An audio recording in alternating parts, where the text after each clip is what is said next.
días, aquí empieza nuestra cita de todos los sábados, en tu programa Entre Amigos y Conocidos. Acompáñanos a un recorrido de la información que todos deseamos conocer de temas de interés, en la voz de sus protagonistas, así también como de especialistas que nos guiarán en la mejor manera para aplicarlos en nuestro día a día y así crear un mejor mañana. Y como siempre, acompañados por muy buena música, por Río FM 95.7 y nuestras redes sociales. Así que déjate guiar por nuestros conductores Ingrid Coba y Diego Vallejo en un programa que está hecho por ustedes y para ustedes. Entre Amigos y Conocidos, comencemos.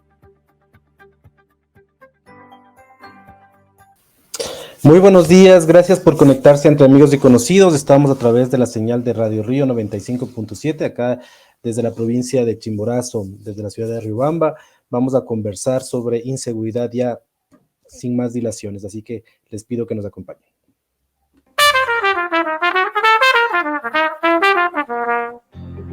Fomentemos el diálogo, aquí en tu programa Entre Amigos y Conocidos. Quiero dar la bienvenida a Héctor Yepes. Él es director del Centro de Mediación y Arbitraje de la Universidad de Espíritu Santo, también ex asambleísta, y le quiero dar la más cordial bienvenida. Arrancando con el tema de que hoy en la tarde se ha programado una marcha por la seguridad, por la paz. Héctor, buenos días. ¿Qué tal, Diego? Muy buenos días. Un saludo a todos los que nos sintonizan por este espacio. ¿Por qué esta marcha, Héctor?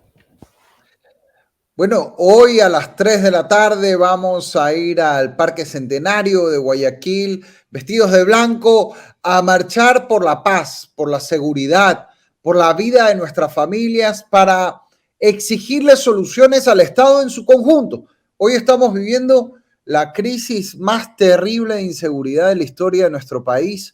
Y creo que hemos pasado en el Ecuador del miedo a la pandemia del COVID, al miedo de muchos de salir a la calle por temor a la delincuencia que no se ve controlada o combatida con suficiente firmeza por parte de un Estado que debe actuar en su conjunto, gobierno, Asamblea Nacional, jueces, gobiernos locales, cada uno haciendo lo que le toca para poder realmente dar una respuesta contundente y rescatar al Ecuador de esta situación tan grave que atravesamos. Y es importante tener en cuenta que tenemos que actuar ahora, porque si no actuamos ahora para nuestros hijos, ya va a ser demasiado tarde. Estamos en un punto de inflexión. Ecuador ha llegado a un nivel de criminalidad que a Colombia y a México les tomó décadas llegar. Aquí lo hemos hecho en muy poquito tiempo y necesitamos revertir esa tendencia si no queremos que el país se termine de perder en manos del crimen organizado. Bueno, me gusta el tema de que ha hecho referencia a este es un tema de Estado, ¿no? Porque todos los poderes, digamos de esa forma, tienen que actuar. O sea, si no hay una justicia diligente, una justicia que pueda dar viabilidad a los procesos de investigación, una asamblea que no presente alternativas, como lo que estamos viendo el día de hoy. Obviamente el gobierno que tiene los recursos a través de las entidades como la policía, las Fuerzas Armadas, pero también el tema social, que es muy importante. Si esto no se engrana, pues no va a haber una solución real. Pero el problema ahí es cómo. Nosotros vemos que ante la inminencia de unas elecciones, todos están por todos lados buscando, no sé, pescar a río revuelto. ¿Cómo engranar esto? Y obviamente la participación de la ciudadanía es crucial ahí para decirles esto a todos estos poderes. A ver, por un lado es importante que los ciudadanos alcemos la voz. Justamente por eso, porque no podemos dejar esto solo en manos de los políticos. Hay que alzar la voz como ciudadanos, como familias para exigir soluciones. No podemos seguir no podemos seguir actuando como que aquí no pasa nada. Hay que alzar la voz de manera firme y clara. Y aquí se necesita liderazgo de las autoridades del país. Mire, cuando un delincuente ataca a alguien, no le pregunta por quién votó en las elecciones. Esto no es cuestión de bandos políticos, de ideologías, de simpatías o antipatías con tal o cual personaje. Aquí se trata de defender nuestra vida, la vida de nuestros seres queridos, la de nuestras familias, y eso nos debe unir a todos. Ahora, permítame poner un ejemplo. Esto es como la vacunación. En la vacunación, ¿por qué se logró un éxito histórico en el Ecuador? A nivel mundial incluso, un hito. Porque nos unimos todos. Ahora, esa unidad debe tener un plan, un norte. Y ese norte, eso sí solo lo puede dar el gobierno central, porque el gobierno, así como es el encargado en materia de salud y por eso lideraba en la vacunación con un plan al que se sumaron alcaldes, prefectos, concejales, empresa privada, universidades, etcétera. Lo mismo ocurre en seguridad. Un alcalde solito, una prefecta solita no van a lograr mayores resultados. Tiene que haber un plan nacional de seguridad para el Estado, al que ahí sí, con el liderazgo del gobierno nacional, se le diga a los alcaldes, bueno, necesitamos que los municipios colaboren de esta manera. Pero si ese plan no está o no está claro, o si existe, pues no se comunica de manera eficaz, difícilmente vamos a poder revertir esta situación. Y así como en salud, quien tiene la rectoría es el gobierno, lo mismo ocurre en materia de seguridad. La autoridad que manda en materia de seguridad es el presidente. Héctor, yo le quiero preguntar sobre su experiencia y su vivencia. Acá en Riobamba también tenemos eventos de delincuencia que ya los estamos viendo con mayor magnitud, pero a través de los medios vemos lo que está pasando en Guayaquil, en Durán, por ejemplo, que ya es un desborde. Quisiera yo, desde su punto de vista, de su experiencia vivencial, ¿cuál es el ambiente que se está viviendo allá?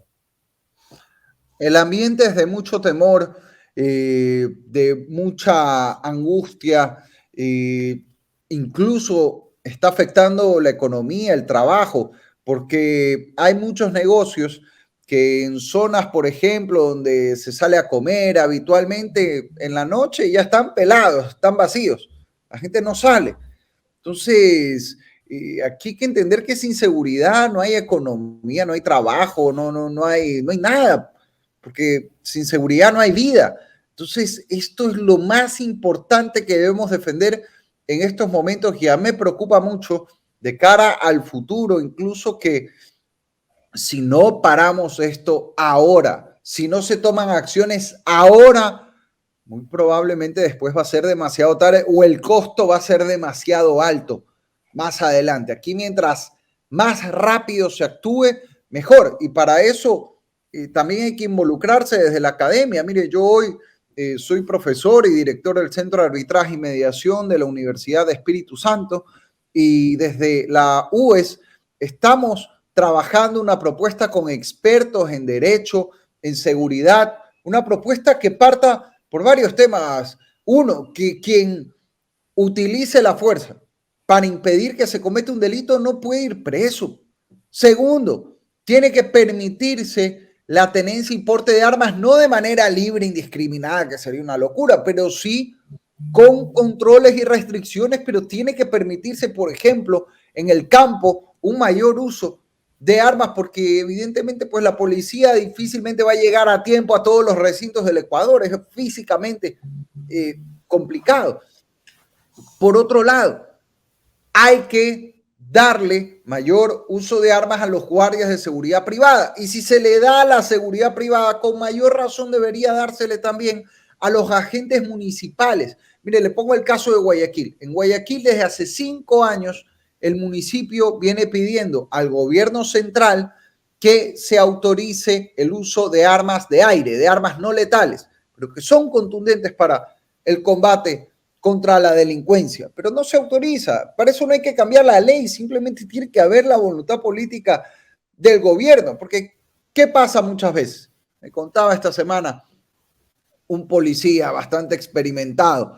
Gran parte de la policía se pasa atendiendo llamadas de riñas callejeras, una pelea de borrachitos en una esquina, que claro, son cosas que igual hay que atender, pero obviamente ahorita no son la prioridad. Entonces, ¿por qué no darle a los agentes municipales la facultad para que colaboren en estas tareas de seguridad ciudadana? Así la policía se puede dedicar ahorita a lo urgente que es el combate al crimen organizado, pero para eso los agentes municipales, si se pide a los municipios que colaboren, hay que darles el poder de usar por lo menos armas no letales, y en los casos en que estén entrenados, porque hay ciertos agentes municipales en ciertos municipios que tienen un entrenamiento prácticamente igual al de la policía.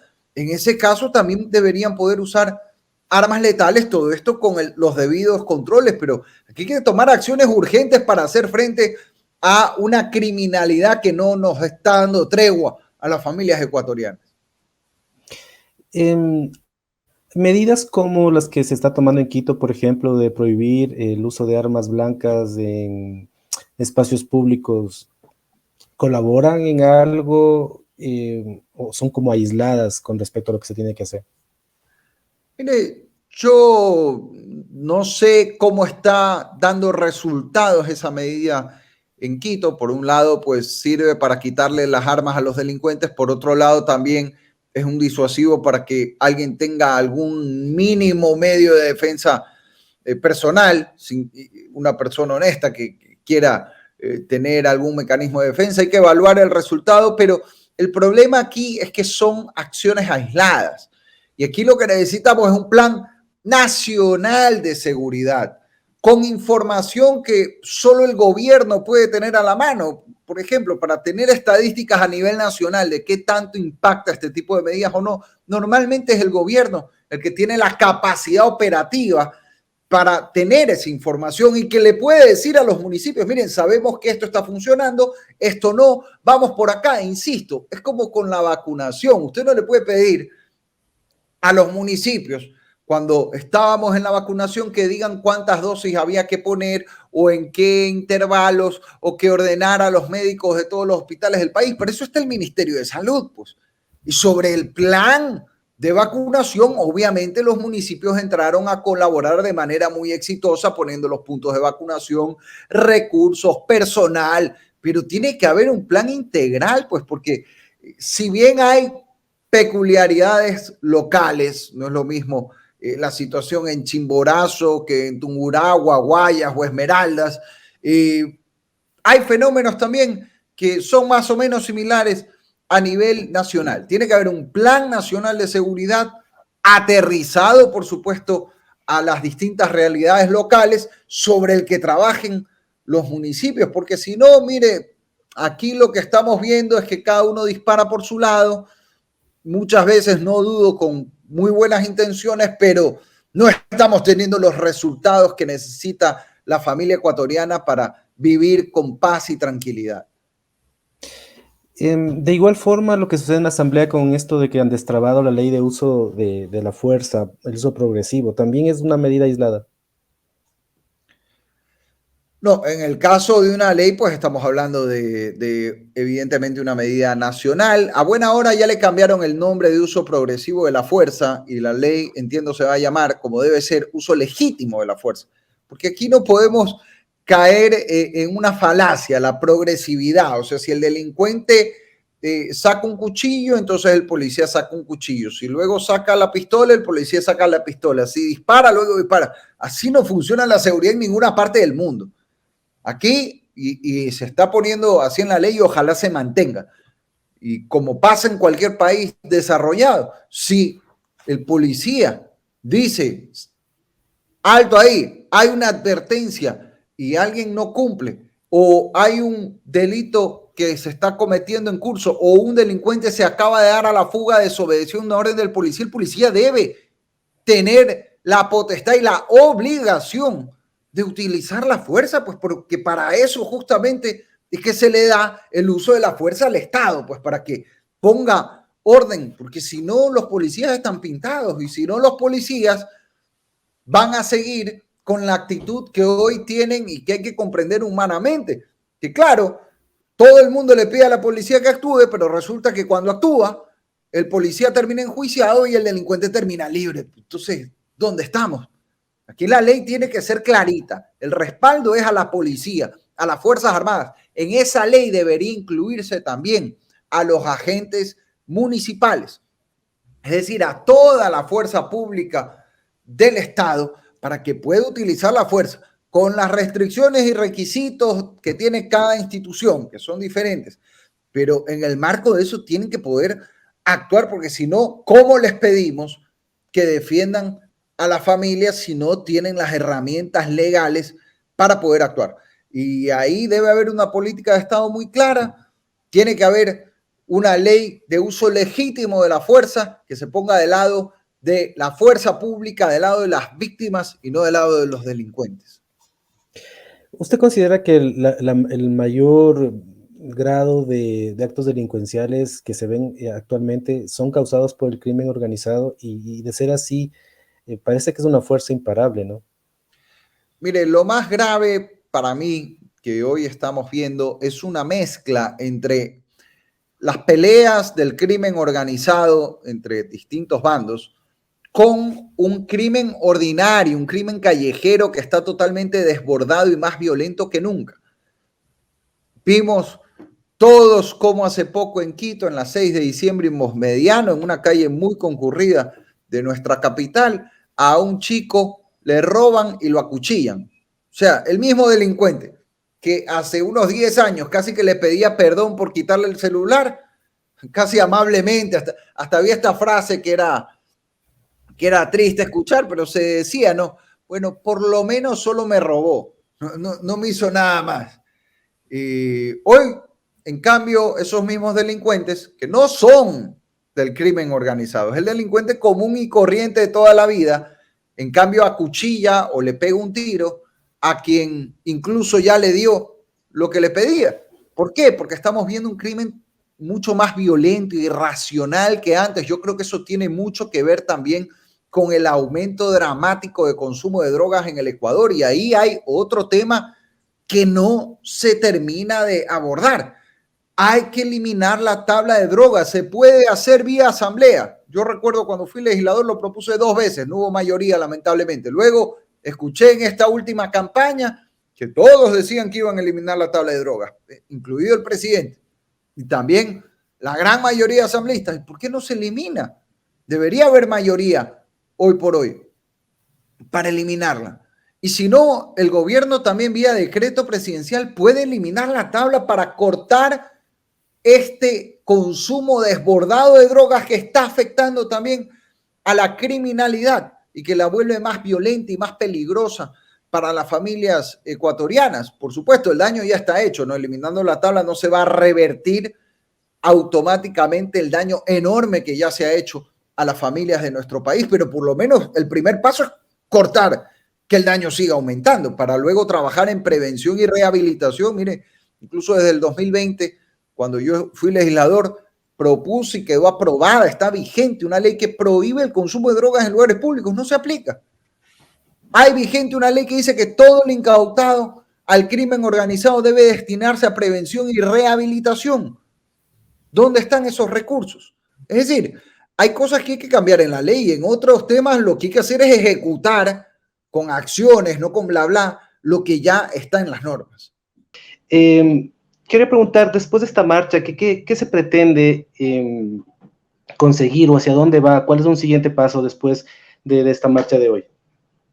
A ver, primero, es verdad que una marcha no resuelve el problema de la inseguridad, pero sí es importante alzar la voz, hacernos sentir como ciudadanos, que se vea que esto no es reclamo de un político por aquí o por allá, sino un clamor ciudadano para que el Estado en su conjunto, gobierno, asamblea, jueces, municipios, prefecturas, todos actúen por la seguridad y la vida de nuestras familias.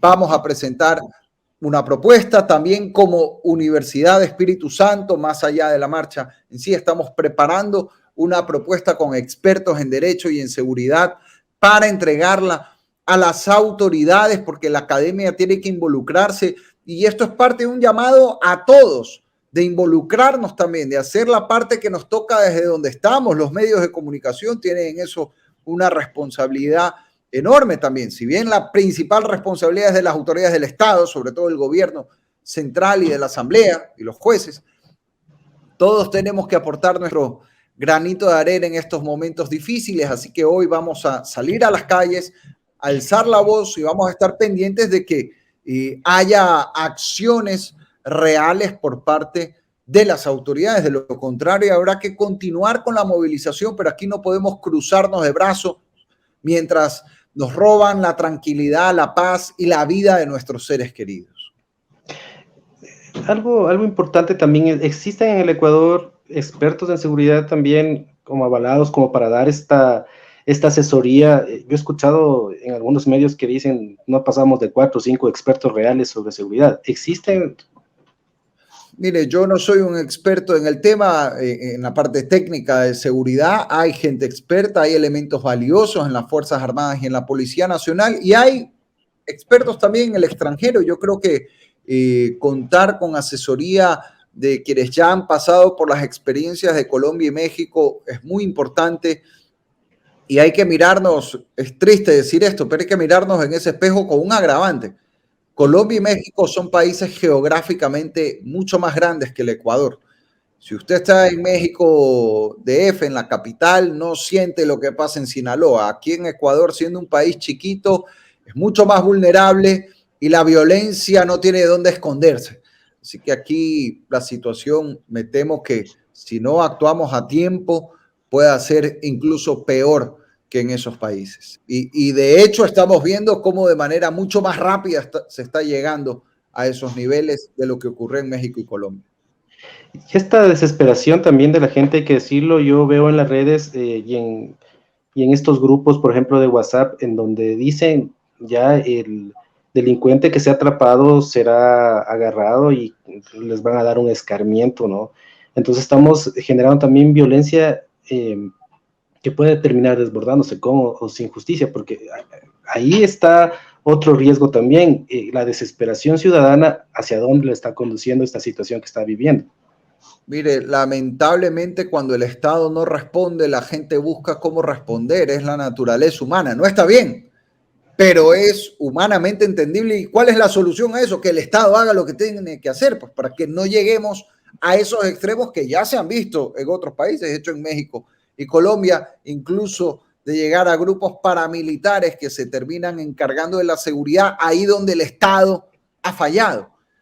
La solución para no llegar a ese extremo, que por supuesto no es deseable, es que el Estado haga lo que le corresponde, es que el Estado actúe y que actúe con toda la fuerza de la ley, sin medias tintas, sin mojigatería, sin ánimos timoratos. Aquí hay que actuar con firmeza contra el crimen organizado, porque para eso el Estado tiene el uso legítimo de la fuerza, para ejercerlo, para actuar, no para mirar ni para andar hablando nomás, sino para actuar con contundencia, justamente para evitar que lleguemos al otro extremo que no es deseable en ninguna sociedad, que es que la gente se empiece a tomar la justicia por la propia mano, porque la justicia del Estado no hace lo que le debería tocar.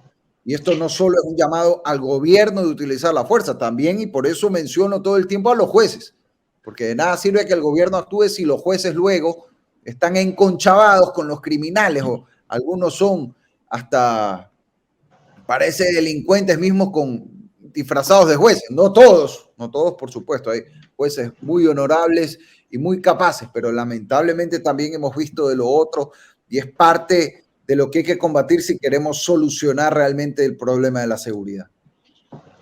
Héctor, yo quiero agradecerle por siempre estar abierto a conversar con nosotros y escuchar su voz. Siempre es positivo, porque creo que de eso se trata la participación, ¿no? Dar soluciones, hablar, dialogar, porque si nos quedamos callados, nos encerramos en una 4 paredes del miedo. Ahora decía justo lo que decía la marcha, ¿no? Parte de esta inseguridad también nos quita libertad, ¿no? La libertad de actuar, libertad de ser, libertad de emprender, libertad de conquistar esos sueños, porque parece que estamos tan temerosos que lo que menos queremos es salir, queremos estar en las 4 paredes, por barrotes por todos lados, y así no se puede vivir. Su mensaje final, por favor. Nuevamente un llamado a que alcemos la voz en Guayaquil. Este día a las 3 de la tarde vamos a salir en el Parque Centenario vestidos de blanco a marchar por la paz, por la seguridad, por la vida de nuestras familias y en todo el Ecuador. Alcemos la voz, exijamos a las autoridades soluciones para actuar ahora para proteger la vida y la seguridad de nuestras familias hoy, antes de que para nuestros hijos ya sea demasiado tarde. Y unámonos todos juntos para enfrentar este problema tan grave que nos amenaza y que solo juntos podemos superar. Muchísimas gracias y bendiciones a todos. Bueno, estaremos conversando también cuáles han sido los resultados de este tema. Me parece importante también el tema académico que le podemos dar seguimiento, por favor, Héctor. Muchas gracias. Claro que sí, con todo gusto. Un abrazo. Un abrazo. Gracias a Héctor Yepes, que nos ha estado hablando sobre esta marcha del día de hoy. Vamos a hablar ahora sobre literatura, así que acompáñanos, por favor.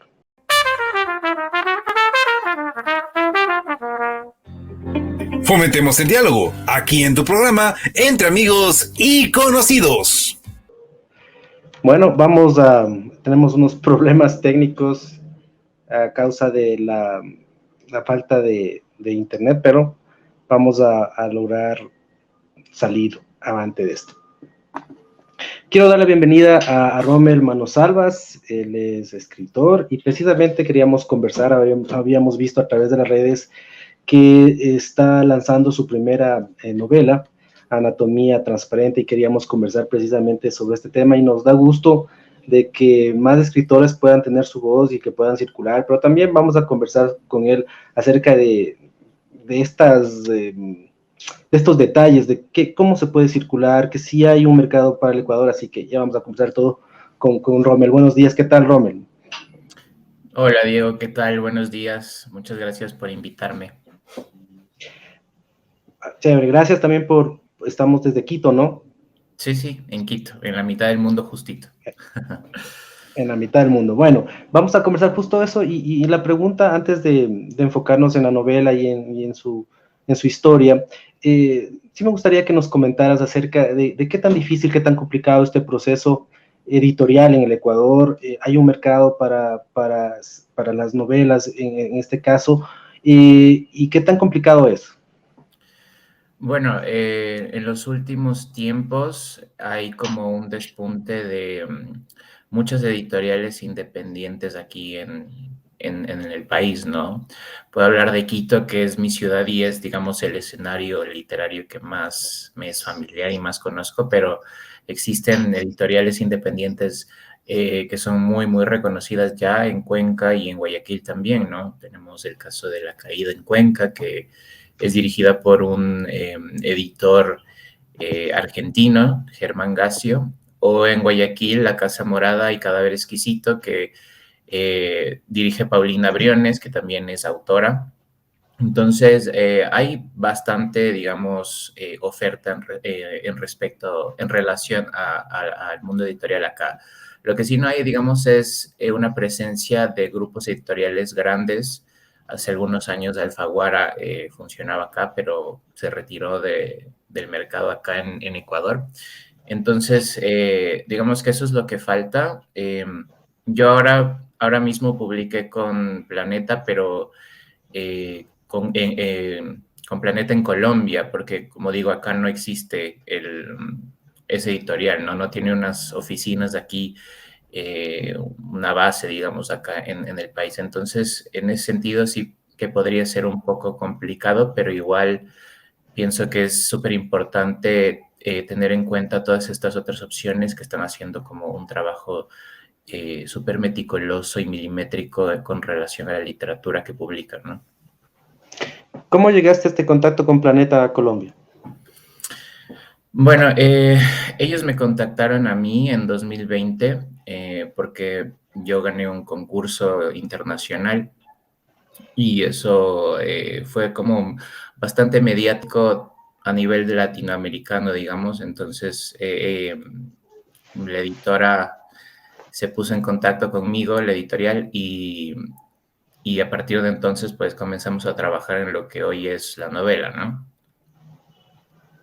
Y la segunda parte de la pregunta que había hecho desde el principio es cómo está el mercado del público que deguste estos productos, que los analice, que los reflexione. ¿Hay ese mercado acá en el país? Bueno, yo puedo hablar como desde mi experiencia, ¿no? Porque tampoco es que me he puesto a analizarlo a profundidad. Creo que sí, Sobre todo, digamos, hay bastante público para la literatura juvenil. Yo me he dado cuenta de eso porque también durante bastante tiempo trabajé con gestores culturales, booktubers, bookstagramers, que se enfocan, digamos, en difundir la literatura juvenil. Entonces, recuerdo que en 2019, en la Feria del Libro que organizó María Fernanda Ampuero acá en Quito, hubo un espacio bastante grande para la difusión de literatura juvenil y hubo una acogida bastante amplia. Entonces, en ese sentido, creo que hay bastantes lectores jóvenes, ¿no? Pero ya poniéndonos a hablar un poco más de literatura adulta, si se quiere, creo que sí hay un público, pero es tal vez un poco más reducido, ¿no? Sin embargo, creo que de todas maneras se comienza a ampliar un poco más por la presencia de estas editoriales que comentaba hace un momento, ¿no? Por ejemplo, en Quito tenemos una editorial genial que se llama Severo, que está haciendo un trabajo impecable de recuperar también escritores y poetas ecuatorianos y darles, digamos, una nueva vida, ¿no? En el mercado. Entonces, creo que sí hay una demanda y es una demanda que va creciendo, digamos, paulatinamente, pero con bastante firmeza. Ahora vamos a conversar sobre Anatomía Transparente. Esta es una historia que, ¿desde cuándo la empiezas a gestar y desde cuándo la empiezas a escribir? Bueno, yo empecé a escribir el libro a finales de 2019 y bueno, lo terminé justo en época de pandemia porque bueno, tenía tiempo, estábamos todos encerrados y yo estaba sin trabajo, entonces me dediqué 100% a la escritura de esa novela.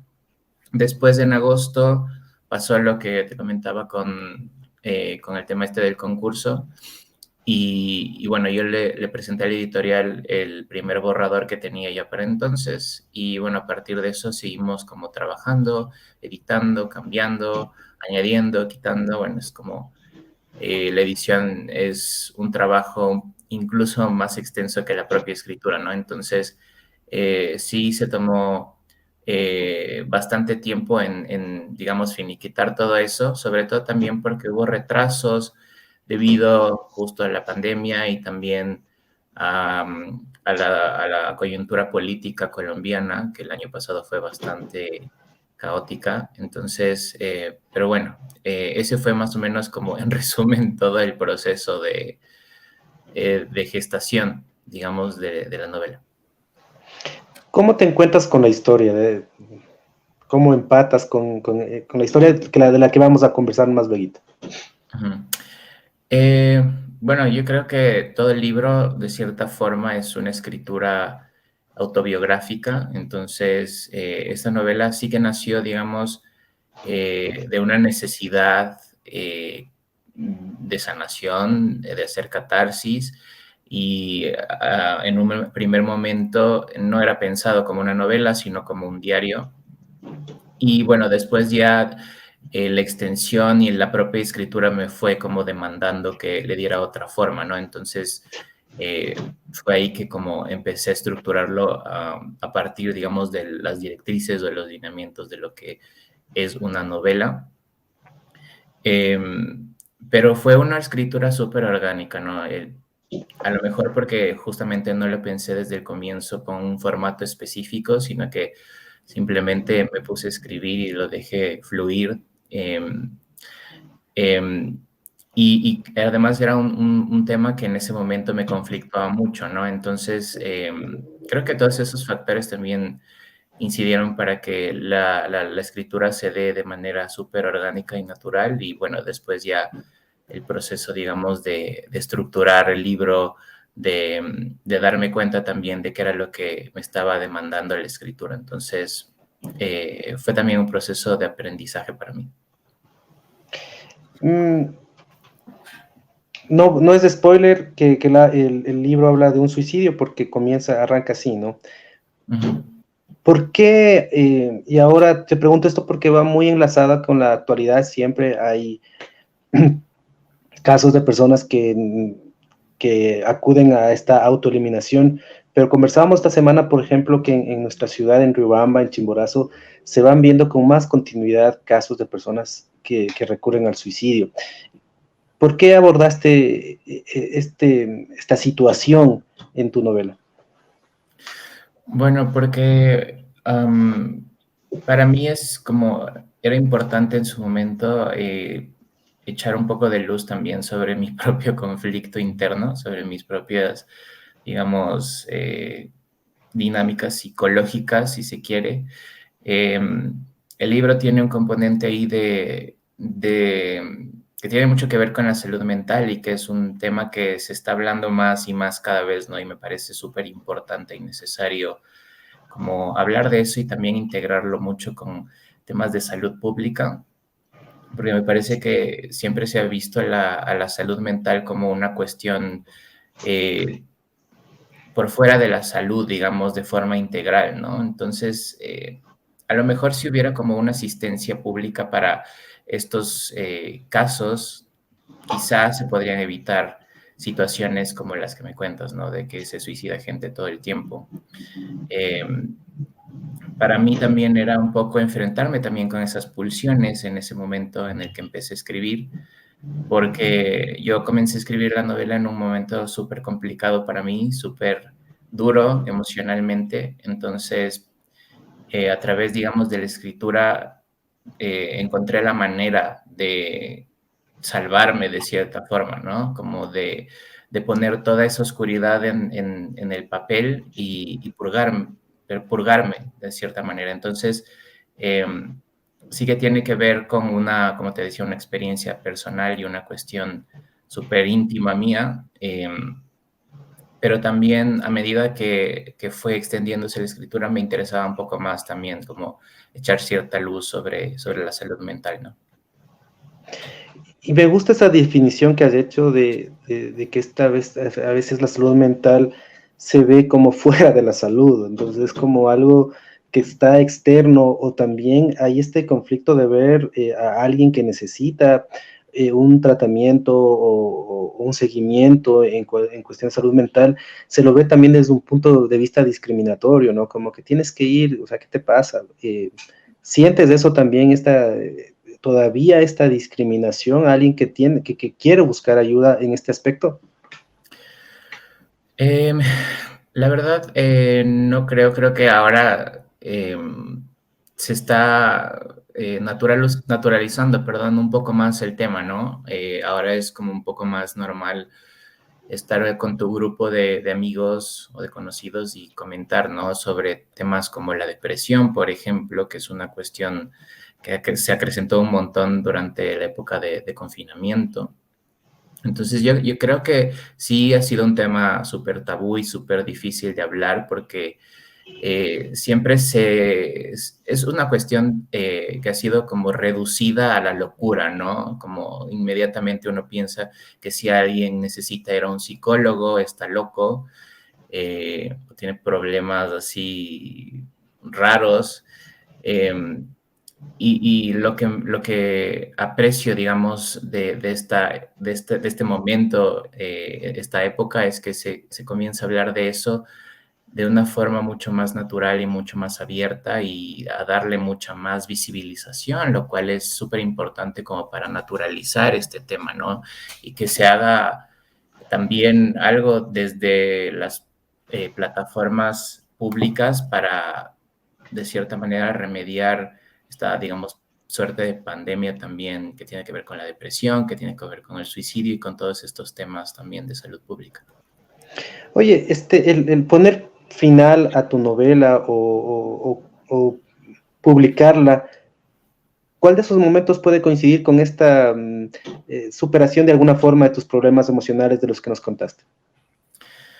Bueno, yo no hablaría como de una superación, es una cuestión que se trabaja todo el tiempo, ¿no?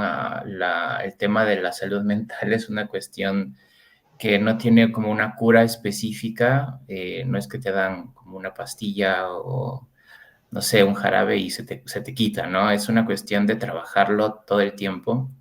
Para mí, sí ha sido como la publicación del libro una cuestión como más de cumplir un objetivo de vida y quizá algo colateral que me gustaría que pase es como que alguien que lea el libro pueda sentirse identificado, ¿no? Con lo que estoy contando y de cierta manera también encontrarnos, digamos, en la literatura y sentirnos menos solos, ¿no? Como compartir un poco esa carga emocional con los demás, con los otros. Entonces, para mí, bueno, el libro está recién nacido, básicamente, salió hace unas semanas, todavía ni siquiera ha habido una presentación oficial, estamos gestionando todo el tema para hacerlo este mes, pero definitivamente me gustaría que quien lo lea se sienta como menos solo, ¿no? Sería genial que pasara eso también. Sí, y eso también, cómo la editorial junto contigo están planeando la distribución precisamente para que llegue a mayor cantidad de gente posible, ¿no? Para que pueda identificarse, como tú dices, con lo que está escrito. Sí, sí, claro. La editorial se encarga de todo el tema logístico. Yo estimo que este mes igual debe llegar ya a las librerías más grandes de todo el país, a Cuenca, a Guayaquil, a Riobamba. Así que sí, digamos que en ese aspecto ellos son como los principales encargados y esperemos que sí llegue como, digamos, a tener una cobertura bastante amplia para que, bueno, la gente que le interesa pueda adquirirla, ¿no?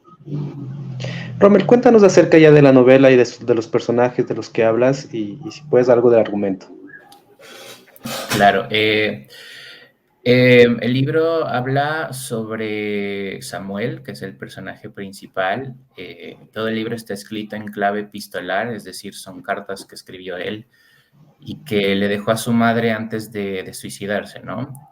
Hay un componente importante en cuanto a la diversidad sexual en este libro, porque Samuel es un hombre homosexual eh, que ha sido apartado de su familia precisamente por este tema. Y lo que él intenta, de cierta forma, es un último acercamiento con su madre, incluso después de, bueno, de fallecer, y de explicarle y de contarle cosas que a lo mejor no pudo hacerlo cuando estaba vivo por obvias razones, ¿no? Por justamente ese rechazo y ese miedo que existe hacia lo diferente, ¿no? Entonces, es básicamente la historia de él contándole a su madre todo lo que ha vivido y contándole también sus problemas en los que, bueno, tiene cabida el tema justo que hablábamos de la salud mental, eh, porque, bueno, él padeció un trastorno que se llama dismorfia corporal, que es una cuestión que también tiene una base profundamente autobiográfica. Y entonces, bueno, su intención es que su madre pueda como finalmente comprender por qué él es de cierta forma, por qué vive su vida de cierta manera y sobre todo por qué decide quitarse la vida, ¿no? Entonces, bueno, eso digamos es en resumen. Oye, bueno, algunos de los temas que tú has mencionado tienen, yo creo, que tienen mucho que ver con esta, entre comillas, idea de normalidad, ¿no? O de lo que debería ser. Si hablamos de dismorfia, por ejemplo, estamos como sometidos a esos cánones cómo debe ser tu cuerpo para ser aceptado, para ser atractivo. Eh, entonces, esta idea de la normalidad realmente ya se está superando, es verdad, pero todavía nosotros vemos una fuerte presión, creo, de no aceptarnos nosotros con nuestro cuerpo y de ser como los otros quieren que seamos, ¿no? Ujú. Sí, sí, totalmente. Sobre todo porque vivimos, digamos, en una época en que prima muchísimo la imagen, consumimos full imágenes todo el tiempo, ¿no? Eh, Tenemos redes sociales como Instagram donde, digamos, la piedra base es justamente compartir como imágenes, ¿no? Y en medio de esas imágenes siempre va a haber eh, justamente imágenes de cuerpos hegemónicos, de cuerpos perfectos, de estándares de belleza que son prácticamente inalcanzables para mucha gente. Y eh, la gente que se pone a consumir este tipo de contenido siempre va a sentir, o en la mayoría de los casos va a sentir una cierta presión, ¿no? Por verse de cierta manera para ser aceptado en determinados grupos. Entonces, yo creo que si bien es algo que ha existido siempre, se exacerba totalmente con el tema de las redes sociales y de estar bombardeados constantemente de este tipo de imágenes, ¿no? De cuerpos perfectos. Em, Como tú has dicho, son situaciones que no es que las superas con una pastilla o una solución milagrosa. ¿Cómo lo vas procesando ahora? ¿Cómo estás tú en ese sentido ahora? Pues aún me cuesta, hay que admitirlo, tengo que admitirlo, aún me cuesta, es una lucha diaria, pero lo manejo mejor que antes. Y creo que la escritura en ese sentido también se ha convertido en una suerte como de refugio y de un lugar para poder como entender las cosas que me suceden y las cosas que pasan a mi alrededor, ¿no? Como para poder darle un poco más de claridad a lo que vivo y a lo que veo a diario. Entonces también estoy como súper agradecido con el tema del proceso de publicación de esta novela y bueno, todo lo que conllevó, ¿no? Desde la escritura hasta la edición, porque me han hecho sentir que toda esa carga, digamos, de dolor y de no entender por qué me puedo sentir de determinada manera con relación a mi cuerpo, por ejemplo, ha sido como una cuestión de poder como ver más allá y de poder entender ciertas cosas también. Entonces, como te digo, es una cuestión de trabajo continuo, pero lo llevo mejor que antes, de alguna forma. Ajá. Oye, yo quiero agradecer eso porque escribir y que tú aceptes que es autobiográfico y que está pasado por muchas de las vivencias tuyas y de tus propios conflictos internos, te pone como en un desnudarte, ¿no? Como persona ante los lectores y ahora que va a empezar a circular la novela mucho más. Entonces, ¿cómo procesas eso también? ¿O procesarías? ¿Cómo piensas que va a ser? Bueno, para empezar, como te dije al principio, todo el libro es de cierta forma autobiográfico, ¿no? Uno siempre escribe a partir de cosas que ha vivido, que le ha pasado, ¿no? Leonardo Valencia, que es otro escritor grandísimo de acá, habla sobre el núcleo duro de la experiencia como materia prima de la escritura, ¿no? Y yo creo que eso le pasa a todos, ¿no? Yo simplemente estoy como haciendo hincapié de que mi novela tiene elementos autobiográficos y eso no quiere decir que todo lo que está en el libro Así es. sea realidad o sea un retrato calcado de mi vida, ¿no? Hay un ejercicio de ficción ahí muy importante también. Pero me interesa hablar, digamos, también de que ciertamente hay cosas experienciales, vitales mías. Por lo que te comentaba hace rato, me gustaría como que también alguien que pasa por estas situaciones de dolor y de incomprensión hacia lo que puede estar surgiendo en su cabeza, pues lea esto y diga, bueno, ok, no soy la única persona que está atravesando por una cuestión así de complicado, ¿no? Y de cierta forma sea un alivio también. Rommel, si bien estarás dedicado en los próximos meses tal vez a promocionar la anatomía transparente, ¿escribes otras historias a la vez o estás enfocado en otra novela, en otra historia? Sí, tengo varios proyectos ahorita en marcha. Estamos trabajando en un libro de cuentos para una editorial de acá de Quito, que me parece genial, que es la que te comenté hace rato, que se llama Severo. Y también estoy escribiendo otra novela, que bueno, todavía falta trabajarla, pero ahí vamos. Entonces sí, estoy con estos proyectos y bueno, terminar también mi tesis, que me tiene un poco ahí cabezón, pero bueno. Roma, yo te quiero agradecer por este espacio, por tu sinceridad, por tu generosidad también, por tu apertura y qué tal si conversamos luego cuando ya empiece a circular con más intensidad tu novela. Claro, Y yo claro. pueda leerla también, ¿no? Ahí nos encontramos de nuevo cuando tú gustes. Listo, Gracias por Rommel invitarme. Manosalvas, autor de Anatomía Transparente, y cuando la lea seguramente les comentaré qué tal estuvo. Muchas gracias, Rommel. Gracias a ti, Diego. Un saludo. Gracias a Rommel, él está conversándonos desde Quito y ahora vamos a conversar también inmediatamente con Joandy Chela. No sé si Joandy se puede conectar su micrófono, por favor, si está por ahí. Joandy, buen día. Buenos días, muchas gracias por la invitación, Diego. Bueno, Joandy, les cuento, él es un joven dirigente de estudiantes secundarios filial Chimborazo y precisamente Joandy nos ha comentado que están organizando una movilización de protesta en defensa de la educación. Joandy, ¿de qué se trata? Cuénteme. Claro, nosotros hemos, a lo largo de este tiempo, claro, al salir de la pandemia, porque obviamente después de esta pandemia nos dejó dolidos a todas las familias, ¿verdad? Entonces, después de esto hemos tenido varios eventos. La más importante fue el 28 de mayo, en la que fue el Congreso Nacional, en la que más de 700 jóvenes demostraron su disgusto, ¿no? Contra los gobiernos que están haciendo ahorita, más que todo con la educación. Entonces, nosotros hemos decidido, como ya una organización de más de 50 años que siempre ha velado por la educación de los jóvenes, hacer movilizaciones para que se nos escuche, ¿no? Entonces, nosotros planeamos hacer movilizaciones el 9 de junio, en la que también se van a sumar los maestros y los estudiantes universitarios. Entonces, estas marchas y también plantones van a ser a nivel nacional, en la que, como comento, van a participar también los universitarios, los maestros y también los estudiantes secundarios.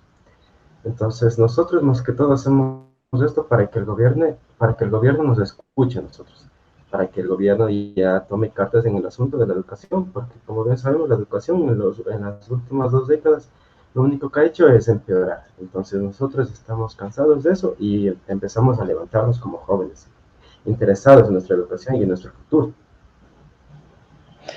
Joandy, ¿cuál es la plataforma? O sea, si tuviéramos que decir cuáles son estos 3 ejes de pedido en cuanto a la educación, ¿cuáles serían estos? Nosotros lo que pedimos es el libre ingreso a las universidades, en lo que esto ya abarca muchos temas más, ¿no? Como por ejemplo que haya suficientes cupos, que se eliminen las pruebas que solamente son obstáculos. Ese como el primero. El segundo, que nos doten de una seguridad para nosotros estar seguros de dónde vamos. Por ejemplo, el caso de la violación en la ciudad de Quito fue algo que nos indignó prácticamente a todos los ecuatorianos y que sin duda fue un que se habló por un mes, casi 2 meses.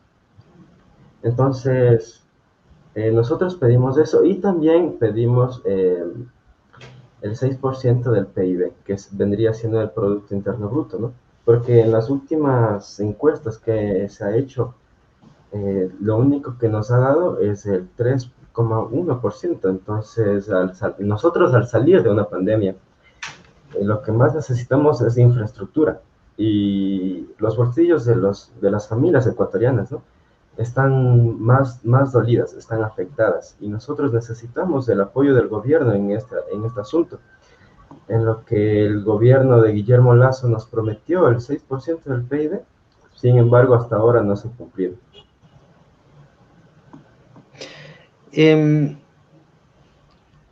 Como ustedes saben y como lo vivimos a diario, estamos en un ambiente bastante caótico, el tema, por ejemplo, de la inseguridad.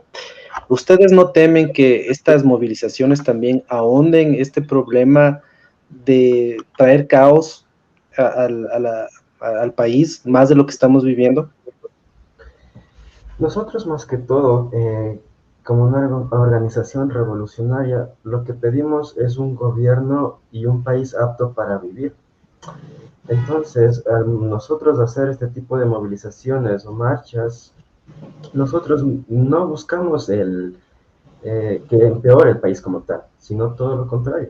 Como lo comenté antes, nosotros pedimos que el gobierno se interese en nuestra educación. Entonces, si es que el gobierno no nos da ese paso para nosotros, para ser alguien en el futuro, tener siquiera un país digno en el que vivir, en la que se pueda estar seguro siquiera de salir a la tienda. Entonces eso el gobierno es algo que no nos da, ¿no? No nos da la seguridad para nosotros siquiera salir a la esquina. Entonces nosotros con estas protestas lo que pedimos es que el gobierno haga algo con este tema de la inseguridad para todos los ecuatorianos, más que todo, porque no solamente se vive con los jóvenes, sino con todas las personas. Entonces, si es que nosotros como organización no nos juntamos y no nos unimos, más que todo como personas ecuatorianas, no nos unimos para luchar sobre lo que nosotros queremos, el gobierno es algo que nosotros no nos va a brindar tampoco, como la seguridad, que es algo que ha ido empeorando en estos últimos años, como se ha visto en las cárceles, en las ciudades grandes, en la que antes era grato vivir, ¿no? Con una seguridad amplia, pero que sin embargo ha ido empeorando y que ahora nos encontramos en una sociedad en la que no tenemos esa seguridad brindada por el gobierno, más que todo, ni por las Fuerzas Armadas, ni por nada de eso, para que nos brinden una seguridad que nosotros nos guste, ¿no? Más que todo. Joandy, ¿cómo evitar que esta movilización o los pedidos que pueden ser justos sean utilizados por otros grupos? O sea, sabemos, por ejemplo, que hay elecciones a muy próximo plazo y hay otros intereses, hay que reconocerlo. Entonces, ¿cómo evitar que estos pronunciamientos que pueden ser justos puedan ser mal utilizados por otros grupos? Claro, es que hay también malos entendidos, como ya se sabrá, ¿no? Eh, Más que todo nosotros en este tiempo en el que hemos venido trabajando, hemos estado creando planes de trabajo a largo plazo. ¿Por qué? Porque la FESE como organización de más de 50 años es algo que hoy en día se ha desconocido. Entonces, al nosotros entrar a los jóvenes diciendo que nosotros somos una organización revolucionaria, lo que piensan o lo que se ha pensado es que nosotros somos alguien relajosos, que lo único que hacemos es empeorar el país, ¿no? Sin embargo, es que es algo todo lo contrario, como lo dije anteriormente. Nosotros lo que buscamos es la paz y un país digno en el que siquiera podamos vivir, ¿no? Entonces, siempre ha habido estos malos entendidos, en la que las personas, al escuchar revolucionario, los papás en sí, las personas mayores, dicen, los revolucionarios solamente van a empeorar la situación, ¿no? Entonces, anteriormente nosotros, los jóvenes, ya éramos rebeldes, ¿no? Como se sabe, los jóvenes por naturaleza somos rebeldes, pero no buscamos nosotros empeorar la situación del país. Nosotros buscamos mejorar siquiera una situación en la que el gobierno se interese siquiera en nuestra educación, porque anteriormente ya se impulsaba esto, ¿no? De entrar a universidades, dejar a un país en lo más alto, ¿no? Con profesionales emblemáticos de aquí del país. Pero hemos visto que en estos últimos años, con las encuestas más que todo, más de 100.000 jóvenes sin cupo para las universidades. Entonces, el gobierno más lo que se dedica es a asegurar la ignorancia de todos nosotros, los ecuatorianos. Entonces nosotros como organización no buscamos un tipo de relajo, empeorar el país, sino mejorar y a largo plazo tener un país digno en la que siquiera se pueda vivir, como dije antes. Listo, Joandy, quiero agradecerle por su conversación. Ellos están a las 9, el 9 de junio, pues preparando esta movilización en defensa de la educación. Muchas gracias, Joandy. Ya. Y ahora vamos a conversar precisamente sobre alternativas. ¿No? Salieron unos datos, unos índices de que todavía el índice de empleo no está en los niveles deseosos, pero hay alternativas y queremos precisamente sobre eso conversar con nuestro próximo invitado.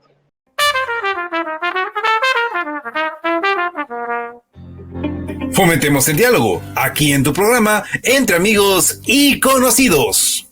Y queremos conversar con nuestro próximo invitado precisamente sobre cuáles son las opciones que nos puede brindar la capacitación para beneficio de encontrar mejores oportunidades de trabajo. Así que vamos a conversar ya enseguida con nuestro próximo invitado. Le voy a pedir a ver, si se conecta Celso Aguirre Paz. Buenos días desde la ciudad de Ambato. No sé si me escucha bien para comenzar la conversación, por favor. Sí, buenos días, estimado Diego. También no sé si me escucha. ¿Está bien el audio? Sí, escucho bien, es el magíster Celso Aguirre Paz, él es capacitador técnico académico del CECAP. Y precisamente la pregunta estaba lanzada, ¿cómo la capacitación o qué oportunidades existen para aumentar el empleo, conseguir mejores empleos o emprender a raíz de la capacitación? Bienvenido, buenos días. Muy buenos días, estimado Diego. Primeramente, un agradecimiento al espacio que nos están brindando para poder hablar un poco del tema que has planteado y que es de interés permanente siempre para toda la ciudadanía. El tema que justamente abarcabas en tu pregunta es muy interesante lo que conlleva, ¿no? El tema del trabajo, del empleo, pero a su vez el contraste con el desempleo que existe en muchos, no solo en Ecuador, sino es a nivel mundial. Y cómo la capacitación puede incidir de una forma positiva en este aspecto del empleo.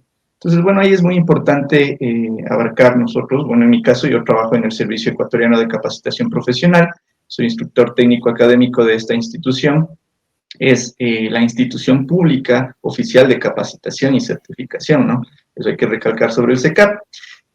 Pero justamente la función como Servicio Ecuatoriano de Capacitación Profesional es el capacitar a la ciudadanía que tiene empleo o que está en búsqueda de un empleo, ¿sí? Con la finalidad de que en ambos casos nosotros podamos desarrollar nuestras competencias para desenvolvernos dentro de un ámbito en el campo laboral, dentro de una función. Ahora, obviamente esto es un factor fundamental dentro de cualquier actividad laboral, ya que en cualquier desempeño que nosotros realicemos en un trabajo, ¿sí? Siempre vamos a necesitar un conocimiento, ¿no es cierto? Un conocimiento que podamos llevar a la práctica, a llevar a cabo mediante acciones que nos permitan ofrecer un servicio o un producto a través de esta actividad. Entonces, obviamente, siempre va a ser importante el nosotros mantenernos capacitados, el mantenernos actualizados sobre lo que nosotros desarrollamos en ese ámbito laboral, o si es que me encuentro en el desempleo, obviamente poder ofertar, ¿sí? Dentro de mi desarrollo como profesional, como trabajador, en mi hoja de vida, ¿sí? Ofertar algo que sea apetecible para el sector laboral, ¿no? Entonces, obviamente, si yo voy a poder desarrollarme en un trabajo, pues debo cumplir ciertos aspectos. En cualquiera de los dos casos, yo voy a necesitar la capacitación como una herramienta fundamental, ¿sí? Entonces, actualmente, el CECAP viene desarrollando estos procesos de capacitación y certificación en búsqueda, obviamente, del mejoramiento de las capacidades y de las competencias de la ciudadanía.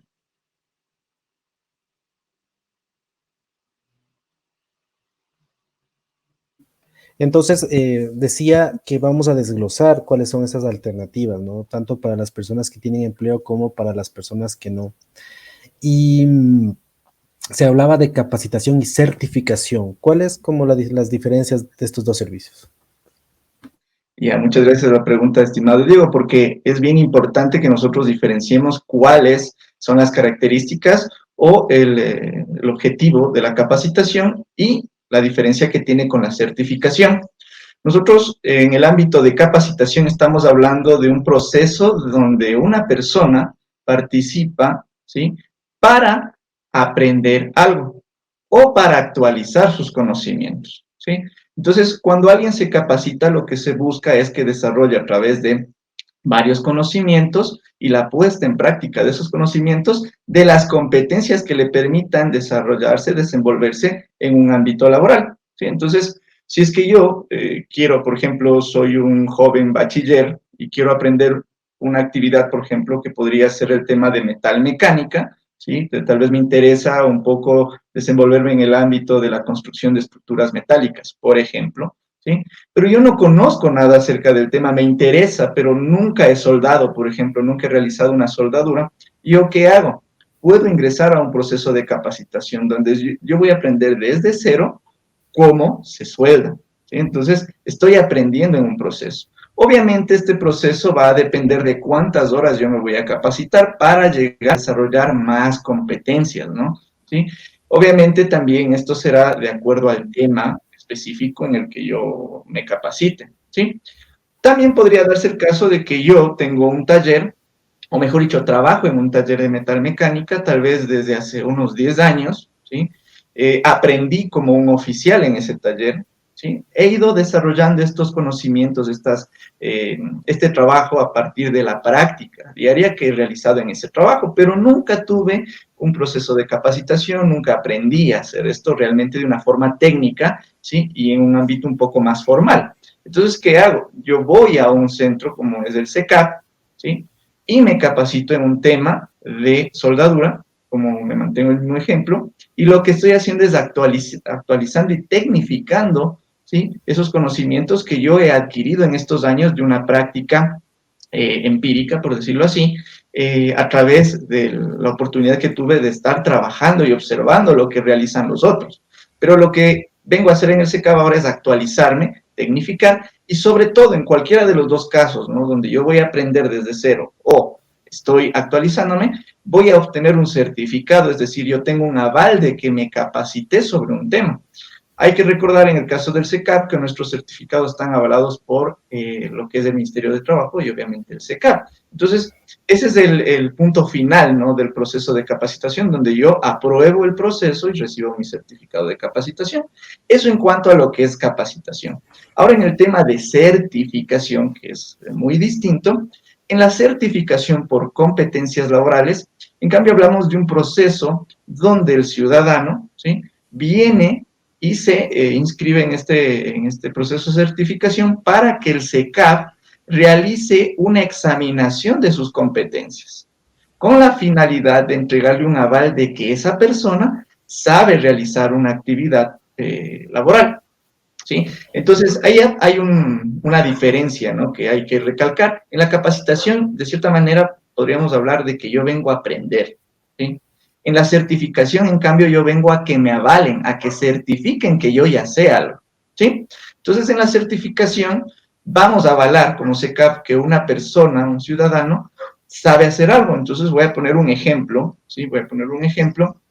Igual podría ser en el caso, por ejemplo, del área textil, ¿sí?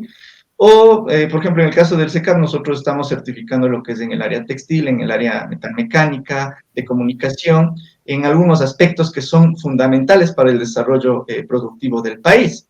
Pero, por ejemplo, voy a hacer el caso, como les mencionaba, del área textil, ¿sí? Supongamos que hay una persona que se desenvuelve, ¿sí?, ya por varios años con su propio taller, podría ser, o trabajando en una empresa, en una industria, en el área textil, ¿sí? Entonces, si esta persona se ha desarrollado igual a través del aprendizaje y del trabajo que ha venido realizando en el área textil, pero nunca tuvo una formación profesional de nivel técnico, tecnológico, incluso superior, o capacitaciones que le permitieron obtener un certificado, o a nivel artesanal. ¿Qué sucede? Esta persona quiere tener un aval, ¿sí?, que le permita certificar que esa persona sabe desenvolverse en el área textil, como trabajador del área textil, ¿sí? Entonces, ¿qué hace? Igual, asiste al SECAP. Nosotros como SECAP lo que hacemos es certificarle a través de dos procesos, que es la examinación teórica, donde se evalúan los conocimientos teóricos que tiene acerca del área textil. Obviamente dependerá del perfil específico en el que se postule, pero serán dentro del área textil. Y posteriormente a esa evaluación teórica pasaremos a lo que es la evaluación práctica, donde en cambio ya en el área de trabajo, en el puesto de trabajo, un profesional observará y evaluará, ¿sí?, el desarrollo y desempeño de esa persona en la actividad textil. Una vez que esa persona cumple con esos dos parámetros, ¿qué pasa? Nosotros como SECAP revisamos todos estos requerimientos, incluido su hoja de vida, porque se le va a pedir, de acuerdo al perfil al que se postule, se le va a pedir algunos requisitos previos. Si cumple todo esto, nosotros procedemos a emitirle un certificado por competencias laborales en el perfil específico del área textil que haya solicitado. Esto es igual a un certificado avalado por el Ministerio de Trabajo y el SECAP, pero tiene un plus agregado al de capacitación. El de capacitación también es un certificado avalado por el Ministerio de Trabajo y por el SECAP, pero el de competencias laborales tiene un plus, que es el registro que tiene de este certificado dentro de lo que es la consulta de títulos del CENESID, de la CENESID, perdón. donde cualquier persona podrá con su número de cédula ingresar a la consulta de títulos en el CENESID, en la CENESID, y ahí podrá observar que también aparecen los certificados por competencias laborales. Entonces, de esta forma se avala que esa persona realiza una actividad, a pesar de que no haya tenido una formación superior en el desarrollo de esa actividad, para desarrollarse profesionalmente en esa actividad. ¿Qué sucede? A través de los años ha podido desenvolverse y ir construyendo estas competencias para lograr de manera efectiva realizar esa actividad laboral.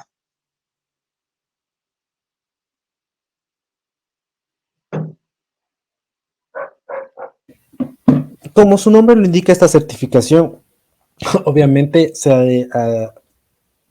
ha de desembocar en un certificado, es decir, un papel en donde, ¿qué dice el SECAB al respecto de estas competencias de las personas que han optado por este trámite? Claro, el momento que nosotros culminamos tanto los procesos de capacitación como de certificación, se emiten estos certificados. Estos certificados tienen un aval del Ministerio de Trabajo, como les mencionaba, del SECAF, y esto permite también que haya una seguridad acerca de que la persona se capacitó o se certificó de una manera en la que se cumplió todo un proceso legal, obviamente, y correcto para poder emitir esa certificación.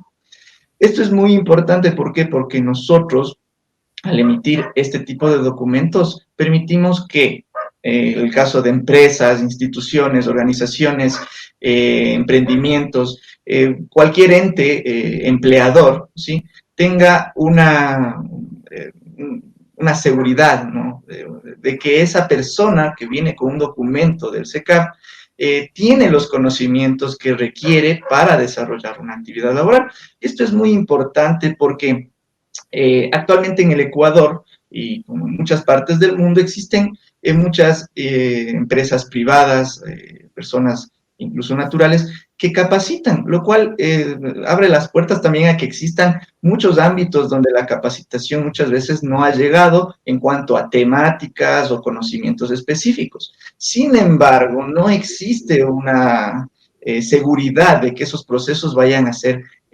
correctamente realizados. Obviamente, a nivel de país, nosotros tenemos lo que es la CETEC, que actualmente, bueno, ya es una secretaría adscrita y pertenece al Ministerio de Trabajo, pero sigue cumpliendo las mismas funciones que son las de permitir realizar un control, supervisión y aval de todas estas organizaciones, instituciones o incluso capacitadores independientes que realizan estos procesos de capacitación y de certificación. Entonces, siempre es importante nosotros que como usuarios al capacitarnos o al certificarnos, así como empleadores, ¿sí?, nosotros podamos verificar que todos los documentos que son parte de la hoja de vida de una persona, todos esos certificados de capacitación o de certificación, tengan un aval detrás, ¿sí? Entonces, es algo que como SECAF, nosotros como institución pública y única para capacitar a nivel gubernamental, nosotros tenemos ya eso como algo a través de nuestros 55 años incluso de existencia institucional, pues como un respaldo, ¿no? Para que exista esa confianza hacia nuestra institución, nosotros siempre estamos abiertos las puertas para poder brindarles los mejores servicios en cuanto a capacitación y a certificación. Celso, ¿en qué áreas cuentan ustedes con este proceso de certificación? En general, ¿cuántas son y alguna de ellas? Ya, bueno, también muchas gracias por la pregunta. Nosotros como SECAF manejamos distintas áreas y dentro de cada área también distintas especialidades. Todo este cúmulo de áreas y especialidades conlleva que exista un aproximado ya de más de 900 cursos que nosotros podemos ofertar en cuanto a capacitación. Dentro de las áreas que nosotros manejamos para agrupar, por decirlo así, estos cursos de capacitación, nosotros manejamos lo que son las áreas de salud, las áreas, por ejemplo, de tecnologías de la información, las áreas de metalmecánica, de servicios socioculturales, áreas de mecánica automotriz, de electricidad, de administración. En todo este abanico de áreas, nosotros vamos a tener diversos cursos que nos permiten desarrollarse en lo que es a nivel nacional el SECAF. Pero sí me gustaría también recalcar el tema de que el SECAB actualmente en lo que es la zona 3, que se compone en las provincias de Chimborazo, de Pastaza, de Tungurahua y de Cotopaxi, nosotros tenemos siempre una demanda más amplia de ciertos cursos, porque a nivel nacional tenemos que ser muy conscientes de que existe una diversidad, tanto lo que tiene que ver al área laboral y productiva. Entonces, eso desemboca en que existan diferentes requerimientos de capacitación. Es así que, por ejemplo, uno de los fuertes que nosotros tenemos dentro de la zona 3 es el área industrial. ¿Sí? El área industrial es uno de los fuertes que nosotros tenemos dentro de la zona 3 debido al sector. Por ejemplo, es el caso de Ambato, que es un ejemplo muy puntual. En el caso de Ambato, por el sector metal mecánico, nuestro fuerte y demanda tan alta es el área de metal mecánica. ¿Sí? Entonces, de cierta manera son los cursos que más se dictan, pero no son los únicos. Por ejemplo, nosotros tenemos una oferta también muy amplia en lo que es el tema de administración, en el tema de TICs, en lo que es manejo de paquetes informáticos o de software especializado, también en el área de lo que es el área textil, en el área de salud, y también un área y cursos que son muy demandados, también son los cursos dentro del área de electricidad. ¿Sí? Entonces, para ser mucho más específicos, y si ustedes, los quienes nos están escuchando y nos están viendo, quieren conocer más algo de los cursos que nosotros tenemos, pueden visitarnos en nuestra página web www.secap.gov.es. En la página web ustedes van a poder observar toda la oferta de cursos que nosotros tenemos. Si es que hay cursos, por ejemplo, que nosotros en la zona, qué sé yo, por ejemplo, en la ciudad de Riobamba, no tenemos programados dentro de la oferta presencial, puede ser el caso que ustedes pueden optar también por cursos en modalidad online o virtual que se están ejecutando o que se van a ejecutar en otras provincias del país, ya que el SECAP también tiene estas modalidades. Nosotros estamos manejando 3 modalidades en lo que respecta a capacitación, lo que es presencial, lo que es online y lo que es virtual. ¿Sí? Entonces también hay estas posibilidades a las que pueden acceder nuestros usuarios. Precisamente se me adelantó en la pregunta porque nos estaban consultando a través de WhatsApp de que si se conservaba esta modalidad online que después que se hizo pues muy común en medio de la pandemia y que gracias a eso muchas de las personas pudieron capacitarse, acceder a mucho contenido. Así que sí hay la posibilidad de hacerlo vía online, es una gran noticia. En cuestión de horarios, y de requisitos, y también esto hay que decirlo, ¿estos cursos son gratuitos o hay un costo? Sí, es muy importante también que se mencione estos aspectos. Primero, en cuanto a lo que tiene que ver a costos, los costos de nuestros cursos sí tienen un valor, sí, no son gratuitos, a menos que se traten de procesos donde se trabajan convenios o contratos directamente con organizaciones, instituciones de empresas, ¿sí? Pero estos son procesos ya muy específicos. En lo que son procesos normales o regulares, ¿sí? Que están en la oferta a la ciudadanía, son procesos que tienen un valor, ¿sí? El valor de los cursos oscila normalmente en los $75, ¿sí? Hay que tomar en cuenta que este valor de $75 no debemos considerarlo como un gasto, ¿sí? Muchas veces nosotros vemos la capacitación como un gasto, tanto como usuarios y también muchas veces como empresas o instituciones, lo vemos a veces como un gasto o una obligación, ¿sí? Algo que nos toca cumplir. Pero es algo que nosotros también buscamos que se cambie dentro de lo que es el funcionamiento tal vez o cómo se lleva a cabo este proceso de capacitación dentro del Ecuador. ¿Por qué? Porque se lo ve como un gasto, una obligación. Pero debemos verlo nosotros al proceso de capacitación, ¿sí? Como una inversión, ¿sí? Porque nosotros estamos, al momento de pagar un proceso de capacitación, nosotros estamos invirtiendo en el desarrollo de nuestras competencias o en el desarrollo de las competencias de nuestros empleados, ¿sí? O de personas beneficiarias de este proceso. Entonces, este valor debemos verlo como una inversión. Ahora, por otro lado, también hay que tomar en cuenta que este valor es un valor representativo si consideramos los costos que tiene normalmente un proceso de capacitación, tomando en cuenta que hay empresas privadas que también tienen procesos de capacitación, ofrecen esto a la ciudadanía, pero con valores más altos. O existen también los casos donde los valores son muy bajos, pero esto también hay que analizar ¿Qué conlleva que esos valores sean bajos? ¿Qué niveles de calidad? ¿Qué seguridad? ¿Qué respaldos existen tras de esos procesos? Entonces, eso hay que tomar en cuenta dentro de este valor. Además de que nosotros también ofrecemos lo que son subvenciones o descuentos a grupos vulnerables. Estos descuentos pueden ser hasta del 50%, perdón, desde el 50% hasta el 100%, es decir, la totalidad. Es decir, que esa persona que se beneficia de ese o está dentro de este grupo de vulnerabilidad, puede acceder a un curso de forma gratuita, ¿sí? Pero para esto debe o debe participar dentro de un proceso donde se le verifica ciertos requisitos dependiendo cómo o en qué grupo vulnerable se encuentre. Por ejemplo, hay grupos vulnerables a personas, por ejemplo, mujeres embarazadas, ¿sí? Personas que han tenido o que son víctimas de violencia doméstica, ¿sí? O personas también que se encuentran en problemas o han sido afectadas por el tema de movilidad, ¿sí? De movilidad, es decir, el tema de migración, ¿sí? Entonces, por ejemplo, esos son ejemplos de personas que pueden acceder a descuentos. Ahora, en cuanto al tema de los horarios, como nosotros nos manejamos, justamente hablábamos del tema de las modalidades.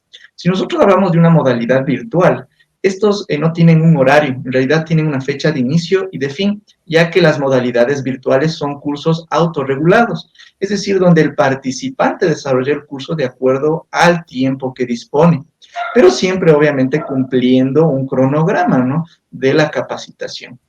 Entonces, en este tipo de cursos no hay un horario. En cambio, en los cursos que son online o presenciales, sí tenemos, digámoslo así, horarios que son más recurrentes. En el caso de los cursos presenciales y online, los horarios más recurrentes son en la noche. ¿Por qué? Porque muchas personas buscan estos horarios debido a que su jornada laboral normalmente es en el día, ¿no? De 8 de la mañana, por ejemplo, a 4 de la tarde. O también porque las personas que no tienen trabajo, pues en ese horario del día, de 8 desde la mañana y la tarde, pues realizan actividades para búsqueda de empleo o están en otros procesos. Entonces, ¿qué sucede? La noche es como que el horario preferido. También existen jornadas de sábado y domingo que son jornadas más intensivas. ¿Por qué? Porque trabajamos de 8 de la mañana normalmente hasta 4 de la tarde. Entonces, esos son los horarios que nosotros manejamos en lo que tiene que ver a capacitación. La duración de los cursos, me imagino que tiene mucho que ver con la planificación de cada uno de ellos y las temáticas, pero en general, digamos, si podemos hablar de promedios, ¿cuánto tiempo requiere toda la semana o 3 meses? No sé, algo que nos pueda dar la idea de cuánto puede uno invertir en tiempo para seguir uno de estos cursos. Ya, bueno, nosotros lo que tiene nuestra oferta de capacitación, nosotros manejamos lo que son seminarios, cursos y programas, ¿sí? Los seminarios obviamente son procesos donde se realiza una actividad de asistencia, normalmente van desde las 3 hasta las 12 horas, ¿sí? Estas jornadas de seminarios son certificados de asistencia, ¿no? Y ya que no se evalúa el desarrollo de alguna competencia al final de este proceso, más bien es simplemente de una asistencia, donde lo que se hace es impartir conocimientos acerca de un tema en específico. Y en lo que tiene que ver a cursos, nosotros empezamos en duración de cursos desde 30 horas, ¿sí?, hasta 90 horas, ¿sí? Es decir, tenemos cursos que van de 30 a 90 horas. Por lo general, la mayoría de cursos están en el rango de las 60 horas, ¿sí?, que es el promedio donde se desarrollan estos cursos. Ahora, también tenemos lo que son programas. Los programas de capacitación, en cambio, son procesos donde existe un grupo de cursos, ¿sí?, que tienen una secuencia. Estos programas van a ir desde los 240 horas, ¿sí? Van a ir a partir de las 240 horas como promedio. Entonces, estos programas que se componen de varios módulos, que son cursos pequeños, por decirlo así, conllevan a que al final de todo este proceso hay una salida ocupacional, ¿sí? Es distinto a un proceso de capacitación, a un curso corto, ¿sí? Un curso lo que hace es desarrollar competencias a través de los resultados del aprendizaje, se evalúa a estas personas, a los participantes de estos cursos, si es que han cumplido con estos resultados de aprendizaje a través de criterios de evaluación. Si es que los han cumplido a satisfacción, se entrega un certificado de que participaron en un proceso de capacitación. En los programas, en cambio, se entrega un solo certificado de que participaron en un programa de capacitación. Esto ya tiene una salida ocupacional. Una salida ocupacional significa que esa persona ya puede desarrollarse dentro de una actividad específica, ¿sí? Entonces, obviamente, como ya conllevan procesos mucho más amplios, se necesita de un número de horas mayor. Listo, Celso, quiero agradecerle por toda la información que nos ha dado. Para finalizar, ¿cuál es la página para que la gente pueda ingresar a revisar, pues, cuáles son sus cursos o sus temas de interés? ¿Cuál es la página, por favor? Ya, bueno, más bien muchísimas gracias, estimado Diego, por la apertura a este espacio. Nosotros como SECAP siempre estamos gustosos de poder comunicarnos a través de estos medios. Hoy con la facilidad que nos ha dado justamente estos canales que se pueden abrir a través de Facebook y otras plataformas, pues qué mejor poder estar más cerca de la ciudadanía, que conozca más acerca de nuestra institución y de los procesos que nosotros ofertamos, para que puedan conocer acerca de esta oferta o conocer acerca de nuestros servicios, pueden ingresar a la página web www.secap.gov.es. Ahí ustedes podrán buscar todo lo que es capacitación y también certificación a nivel nacional. O si es que desean específicamente por provincia, lo pueden hacer. Recordemos que nosotros estamos como SECAP a lo largo del país, en todas nuestras provincias, a través de nuestras 7 direcciones zonales. También es importante recordarles que en la zona nosotros contamos con centros múltiples de Ambato y centros operativos tanto en Riobamba, en El Puyo y en La Tacunga, donde se pueden acercar para recibir información más detallada, si es que necesitan tal vez que les asesoremos en algún tema de que buscan algún curso, algún tema en el que capacitarse, nosotros podemos guiarles. Y también pueden seguirnos a través de nuestras redes sociales, sobre todo Facebook e Instagram, donde van a poder encontrar también nuestra oferta de capacitación, información acerca de las actividades que nosotros venimos realizando y recalcar el tema de que la capacitación y certificación no debe verse como un gasto, ¿no? Es bien importante esto, debe tomarse la capacitación y la certificación como una inversión. Eso es muy importante que les recordemos a todos nuestros oyentes y toda la ciudadanía que esté interesada en esto. Muchas gracias. Él es el magíster Celso Aguirre Paz, él es capacitador técnico académico del SECAP y estuvimos hablando sobre el modelo formación continua para el trabajo. Muchas gracias, Celso. Muchísimas gracias, estimado Diego. Buen día.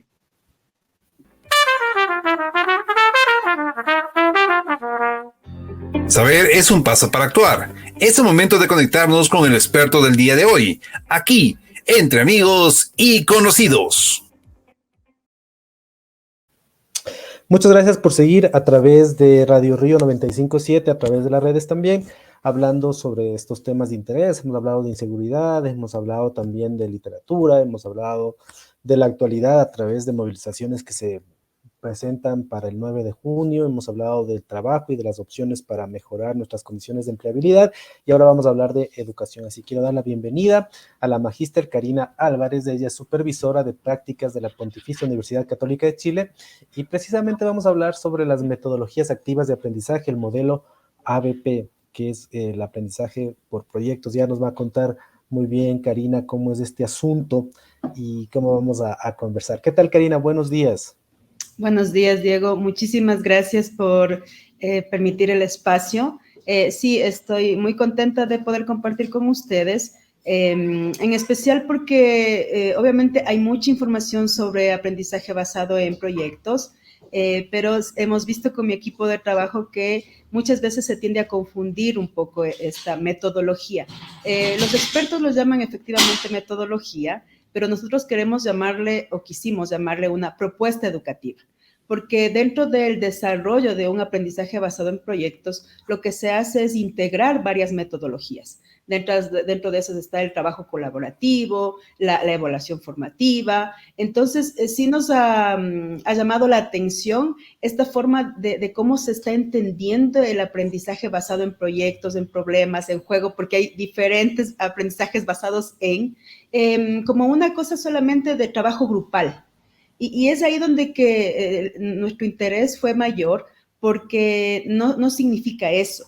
Efectivamente, nosotros cuando implementamos un trabajo de este tipo, lo que hacemos primero es identificar cuáles son los roles que el estudiantado va a poder llevar a cabo dentro del proyecto. Ya me explico. Por ejemplo, nosotros estamos acostumbrados a generar un grupo y decir, ya, mira, tú eres el presidente del grupo, tú eres el secretario, tú eres etcétera, ¿ya? Entonces, muchas veces nos quedamos con eso, pero ¿qué es lo que pasa? Nosotros tenemos que hacer una promoción de los roles, ¿ya? Porque muchas veces nosotros designamos o nos designan, pero qué importante que es para los estudiantes poder identificar de qué soy capaz. Ya es posible que sí, efectivamente tenga una muy bonita letra, por ejemplo, para ser secretario, pero no necesariamente voy a tener como el gusto por aquello.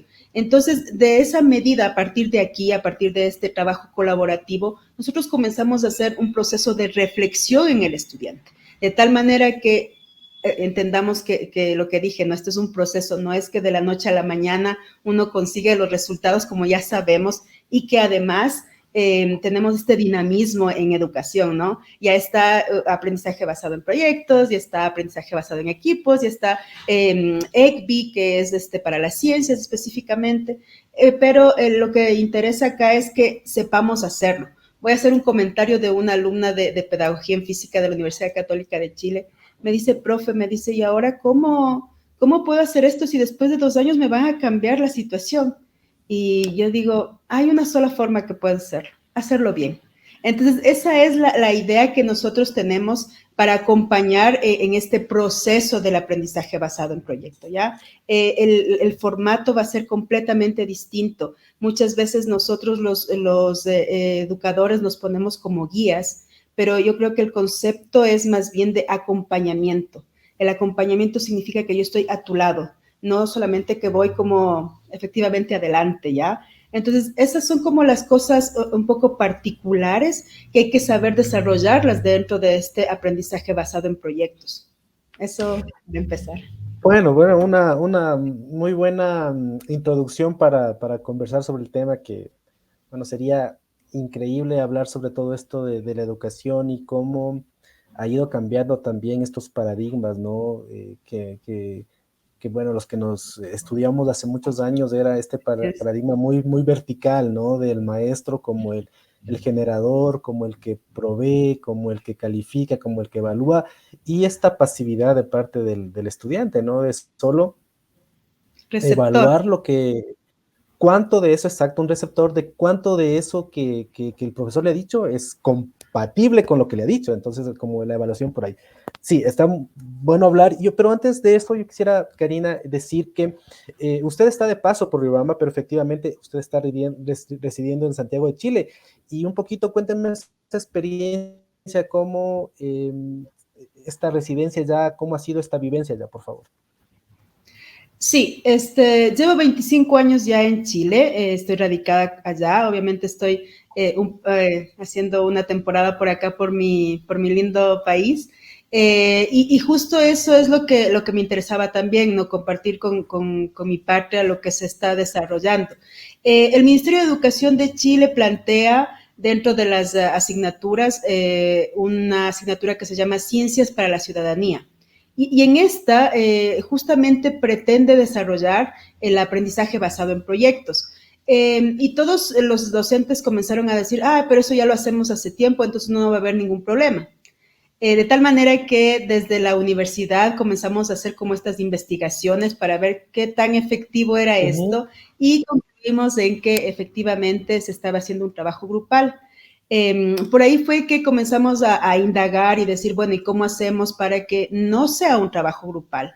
Entonces, todos los estudiantes ahora de pedagogía en la Universidad Católica, ellos ya van implementados con al menos uno, aprendizaje basado en proyectos, comentándole con lo que le dije, ¿no? Con esta situación del trabajo colaborativo. Entonces, ¿qué es lo que ha resultado? Por ejemplo, hay un colegio más o menos como técnico en Valparaíso, en la región de Valparaíso, que adecuó absolutamente hasta la infraestructura para desarrollar un trabajo de este tipo. O sea, sí es importante comentar que no es fácil, no es simple. A ver, necesitamos tener una interrelación con las asignaturas, necesitamos que desde el mismo liderazgo educativo exista esta posibilidad de recursos y de tiempo para que se pueda implementar. Entonces, sí hemos visto desde fuera, obviamente, cómo sí cambia un poco este formato absoluto que ya va construyendo los mismos estudiantes,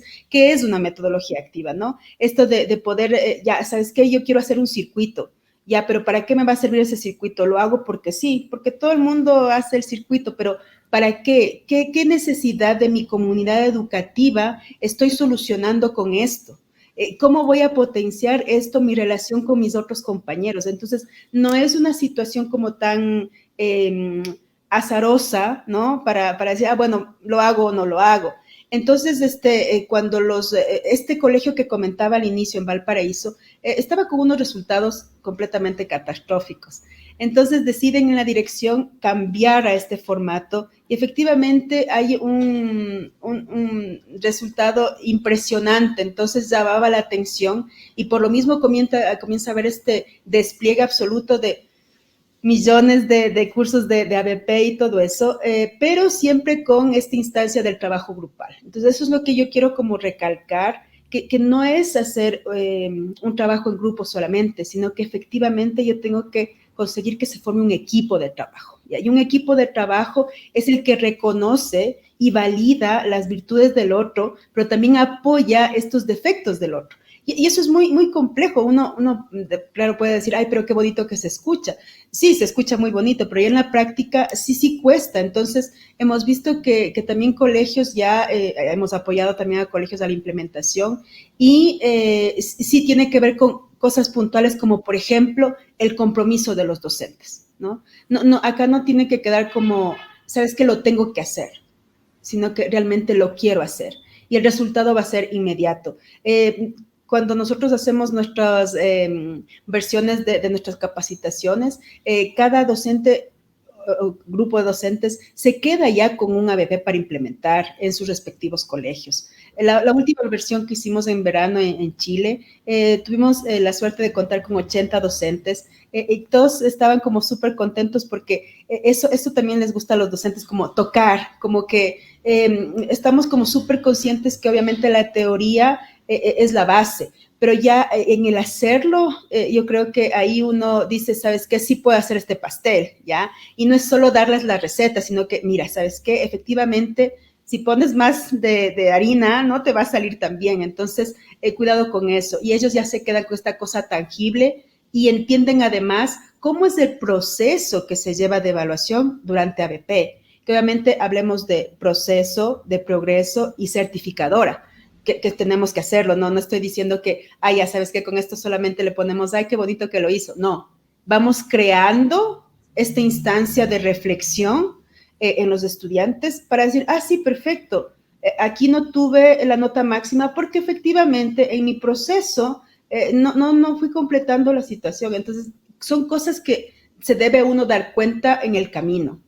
Eso. Karina, sí, es justamente, yo quería para efectos justamente pedagógicos, poner como un caso específico de cómo aplicar para que la gente nos pueda entender mejor, porque no todos somos expertos en pedagogía y en educación y de repente decimos, estamos volando en las nubes, no sabemos de qué se trata. Pero, por ejemplo, en un aula, y mi pregunta también era, en esa aula depende del número de estudiantes, por eso quería como bajarla hacia un ejemplo específico de cómo podríamos poner en práctica para que nos podamos situar mejor en el tema de este aprendizaje. Ya. La primera instancia, por sobre todas las cosas, es el interés de los estudiantes. Si yo voy y le planteo una maravillosa presentación, va a quedar como, nuevamente, lo tengo que hacer. Por ejemplo, tenemos el caso de una situación que también se dio en Chile hace 2 años en cuanto a la producción de paltas, de aguacates, que sería acá, ¿ya? Una comunidad se vio completamente afectada porque la escuela comenzó a ver que no había este recurso y sus padres eran los que efectivamente vivían de eso, o sea, todos sus integrantes vivían de la venta de las paltas, de los aguacates.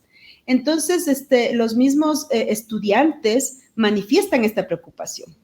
Entonces, qué importante ahí hacer ponerse como muchos ojos frente a los intereses de los estudiantes. Ese es un caso, ¿no es cierto? ¿Qué pasó ahí? Que efectivamente biología y matemáticas comenzaron a desarrollar una cosa interrelacionada para poder dar una respuesta a los planteamientos que ellos tenían. De hecho, decían, ¿qué pasa si no consumo palta?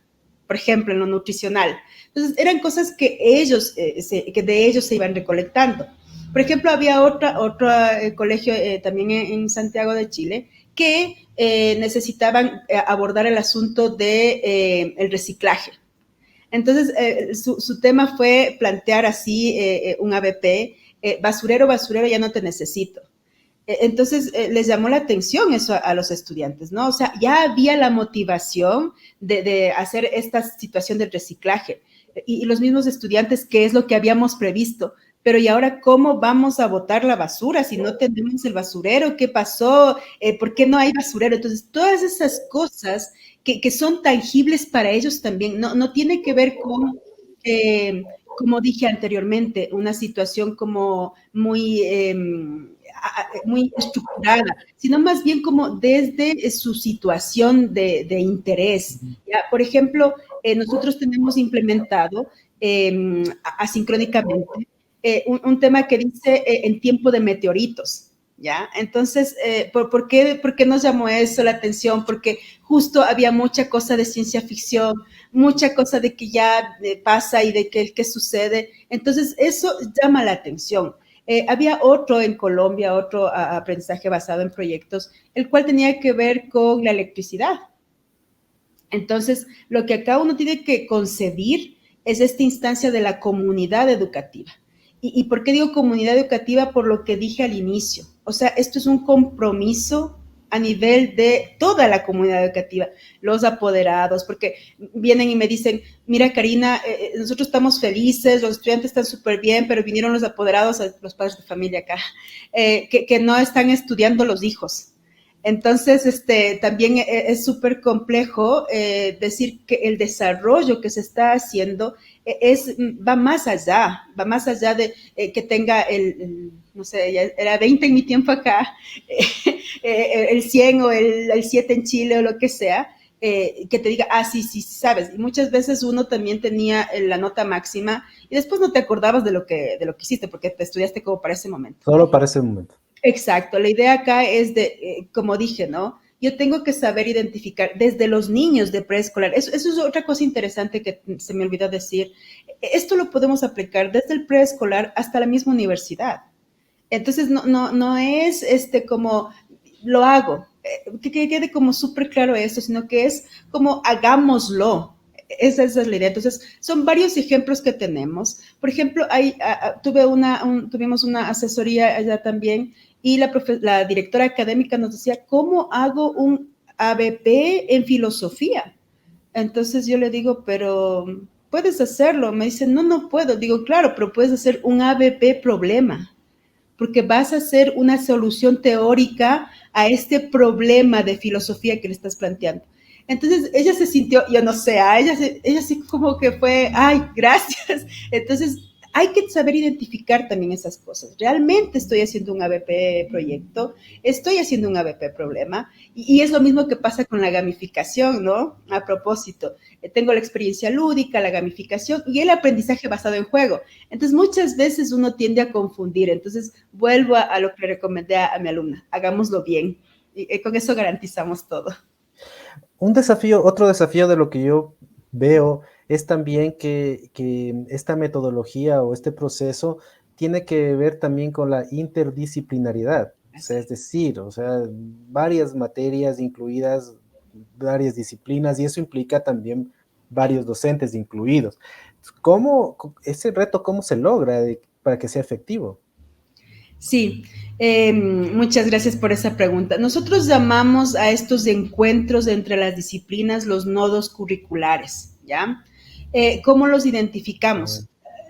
Vamos nuevamente a lo mismo, el interés de los estudiantes, vemos, muchas veces, a ver, sí es cierto que se puede aplicar de algunas maneras también estos aprendizajes basados en proyectos. ¿Ya? ¿Qué quiero decir con esto? Que podemos efectivamente converger las asignaturas sean 4 o 5, lo que sea, pero también puede ser una asignatura que sirva como un árbol, ¿no? Y llegar las otras allá. Ya puede ser de las dos maneras. Ya, ¿qué es lo que se hace en esta situación? Necesitamos la experticia de cada uno de ellos, porque yo sé cómo manejo mi materia, yo sé los contenidos de mi materia, yo sé los objetivos que pretendo. Entonces, ese diálogo debe existir. ¿Qué es lo que se hace generalmente en Chile? Se les da el espacio cuando son ya términos de semestre para que efectivamente las asignaturas, las que quieran estar involucradas, formen este proyecto. ¿Ya? No es una cosa tampoco que se tenga que dar de un mes para el otro, porque no creo que se pueda conseguir tan fácilmente, porque digo, es un trabajo que sí amerita tiempo, ¿ya? Entonces, lo que hacen es justamente identificar este nodo curricular. Nosotros en mi equipo hemos hecho nodos curriculares sin ser expertos en las otras asignaturas, porque efectivamente vemos cómo muchos de los objetivos de aprendizaje convergen y podemos sacarlos adelante. Entonces, después me dicen, claro, pero yo ya hice eso, me dice un colega docente, pero ya la otra colega va a dar esta parte, la otra colega va a dar esta parte. Cuidado, porque la idea es integrar. Entonces, ¿cómo se integran estas cosas? Les estoy hablando de una situación real de un colegio con 150 alumnos por curso, ¿ya? En la que los docentes estaban, estoy hablando virtualmente además, en la que los docentes estaban ahí, estaba inglés, física, química y matemáticas, 4 asignaturas, coordinando todo esto. ¿Y cómo es que se involucra esta situación? Es con unas preguntas guía que se hacen. ¿Ya? Porque obviamente yo de alguna manera tengo que igual certificar que estoy pasando física, porque no es, ay, qué bonito, ya hicieron un póster y sean todos, no, ellos tienen que saber, porque sí nos pasó también con la experiencia lo que dije.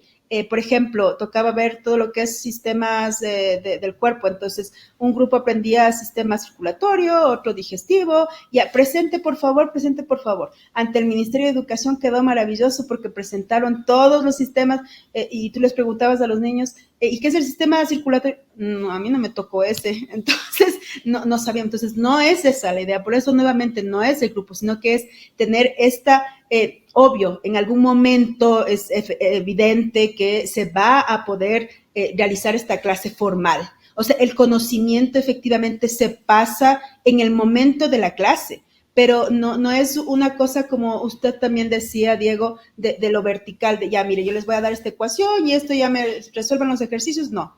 Ahora es como actuando la situación, como tomándola y haciéndola efectiva. Esa es la forma. Entonces, sí, nosotros llamamos nodos curriculares y dentro de la capacitación les enseñamos a identificar estos nodos curriculares. 2 preguntas ahí que me surgen como a mí los problemas.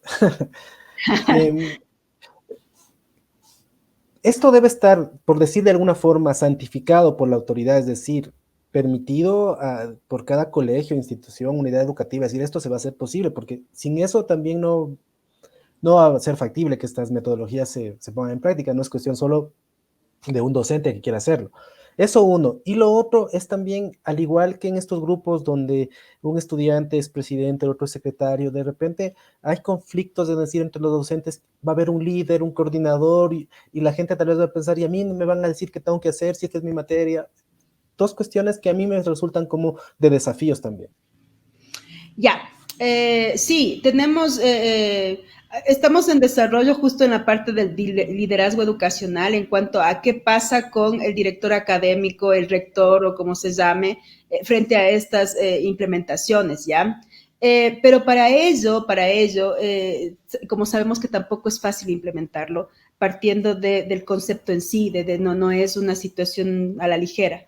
¿Qué es lo que sugerimos? Lo que sugerimos primero es que se vaya implementando un aprendizaje basado en proyecto desde mi asignatura, ¿ya?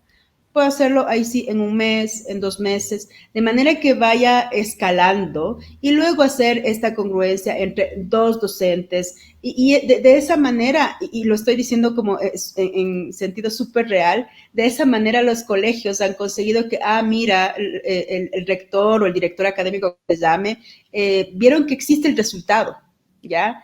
Porque es cierto, o sea, lo que comenté de este Instituto de Valparaíso fue desde arriba. O sea, se cambió la infraestructura. O sea, imagínense lo que es cambiar la infraestructura para poder hacer un ABP.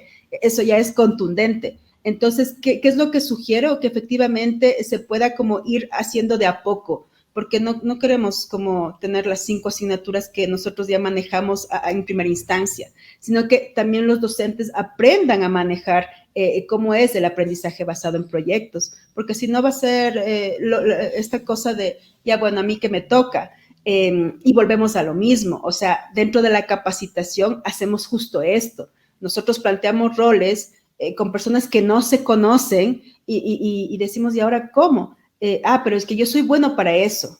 A mí me gusta hablar, así lo dicen categórico. A mí me gusta hablar, entonces yo como que ya soy el vocero.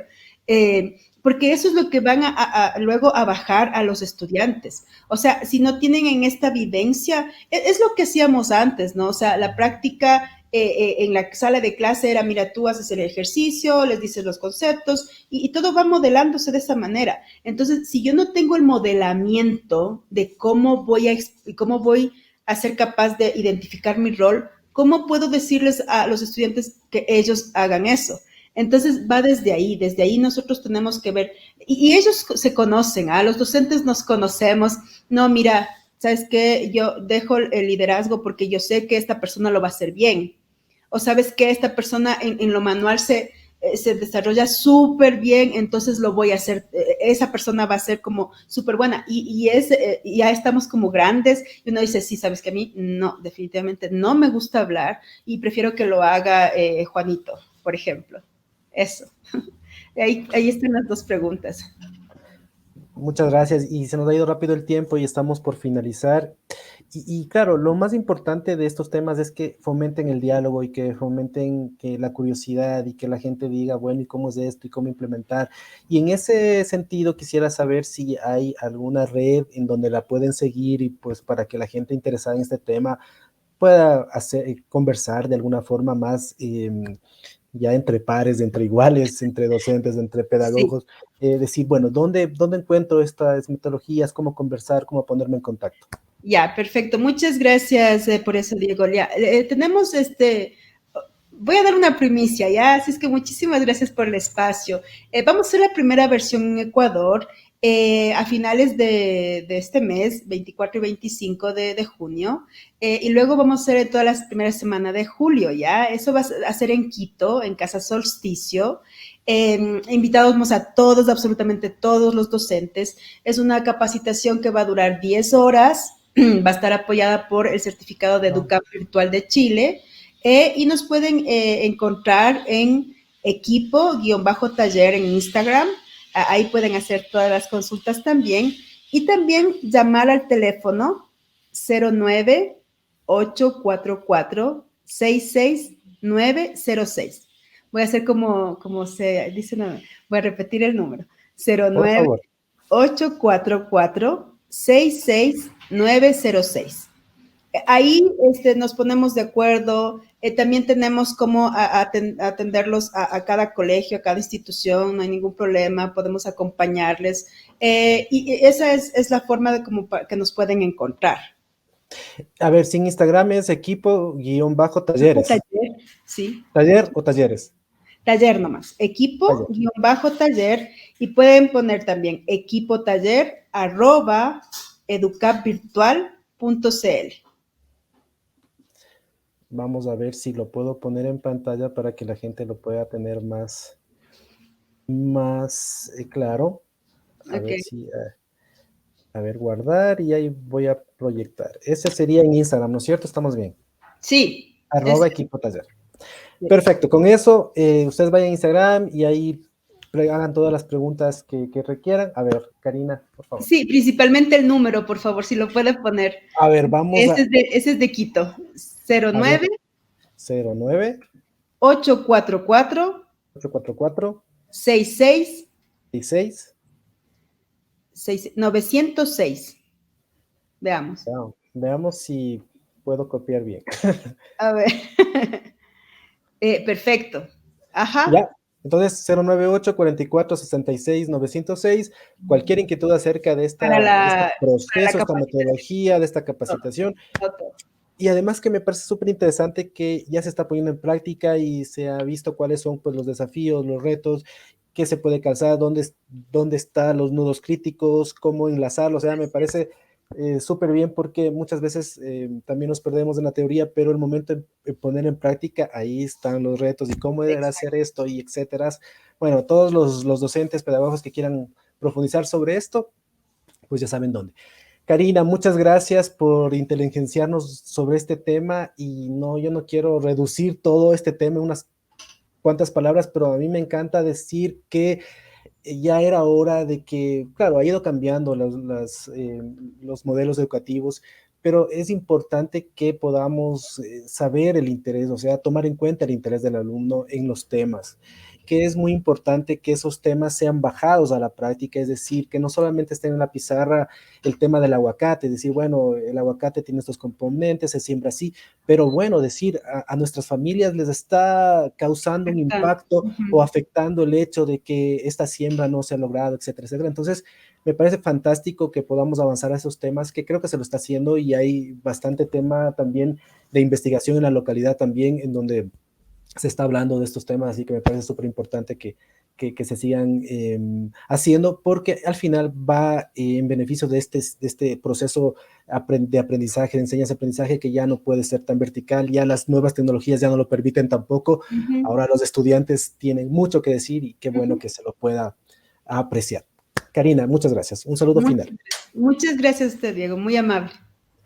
Y con esto quiero decir gracias también a ustedes por acompañarnos durante esta emisión de Entre Amigos y Conocidos a través de Radio Río 95.7, a través de las redes.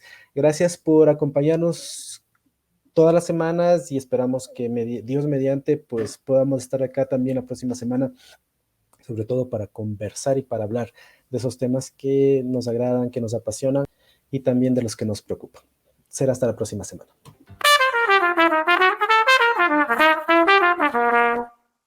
Y así hemos llegado al fin de nuestro programa. Han sido 120 minutos llenos de palabras, emociones, conocimientos compartidos y mucho más. Les agradecemos su compañía y les deseamos una gran semana. Nos vemos el próximo sábado en tu programa Entre Amigos y Conocidos. Tengan un excelente resto del día.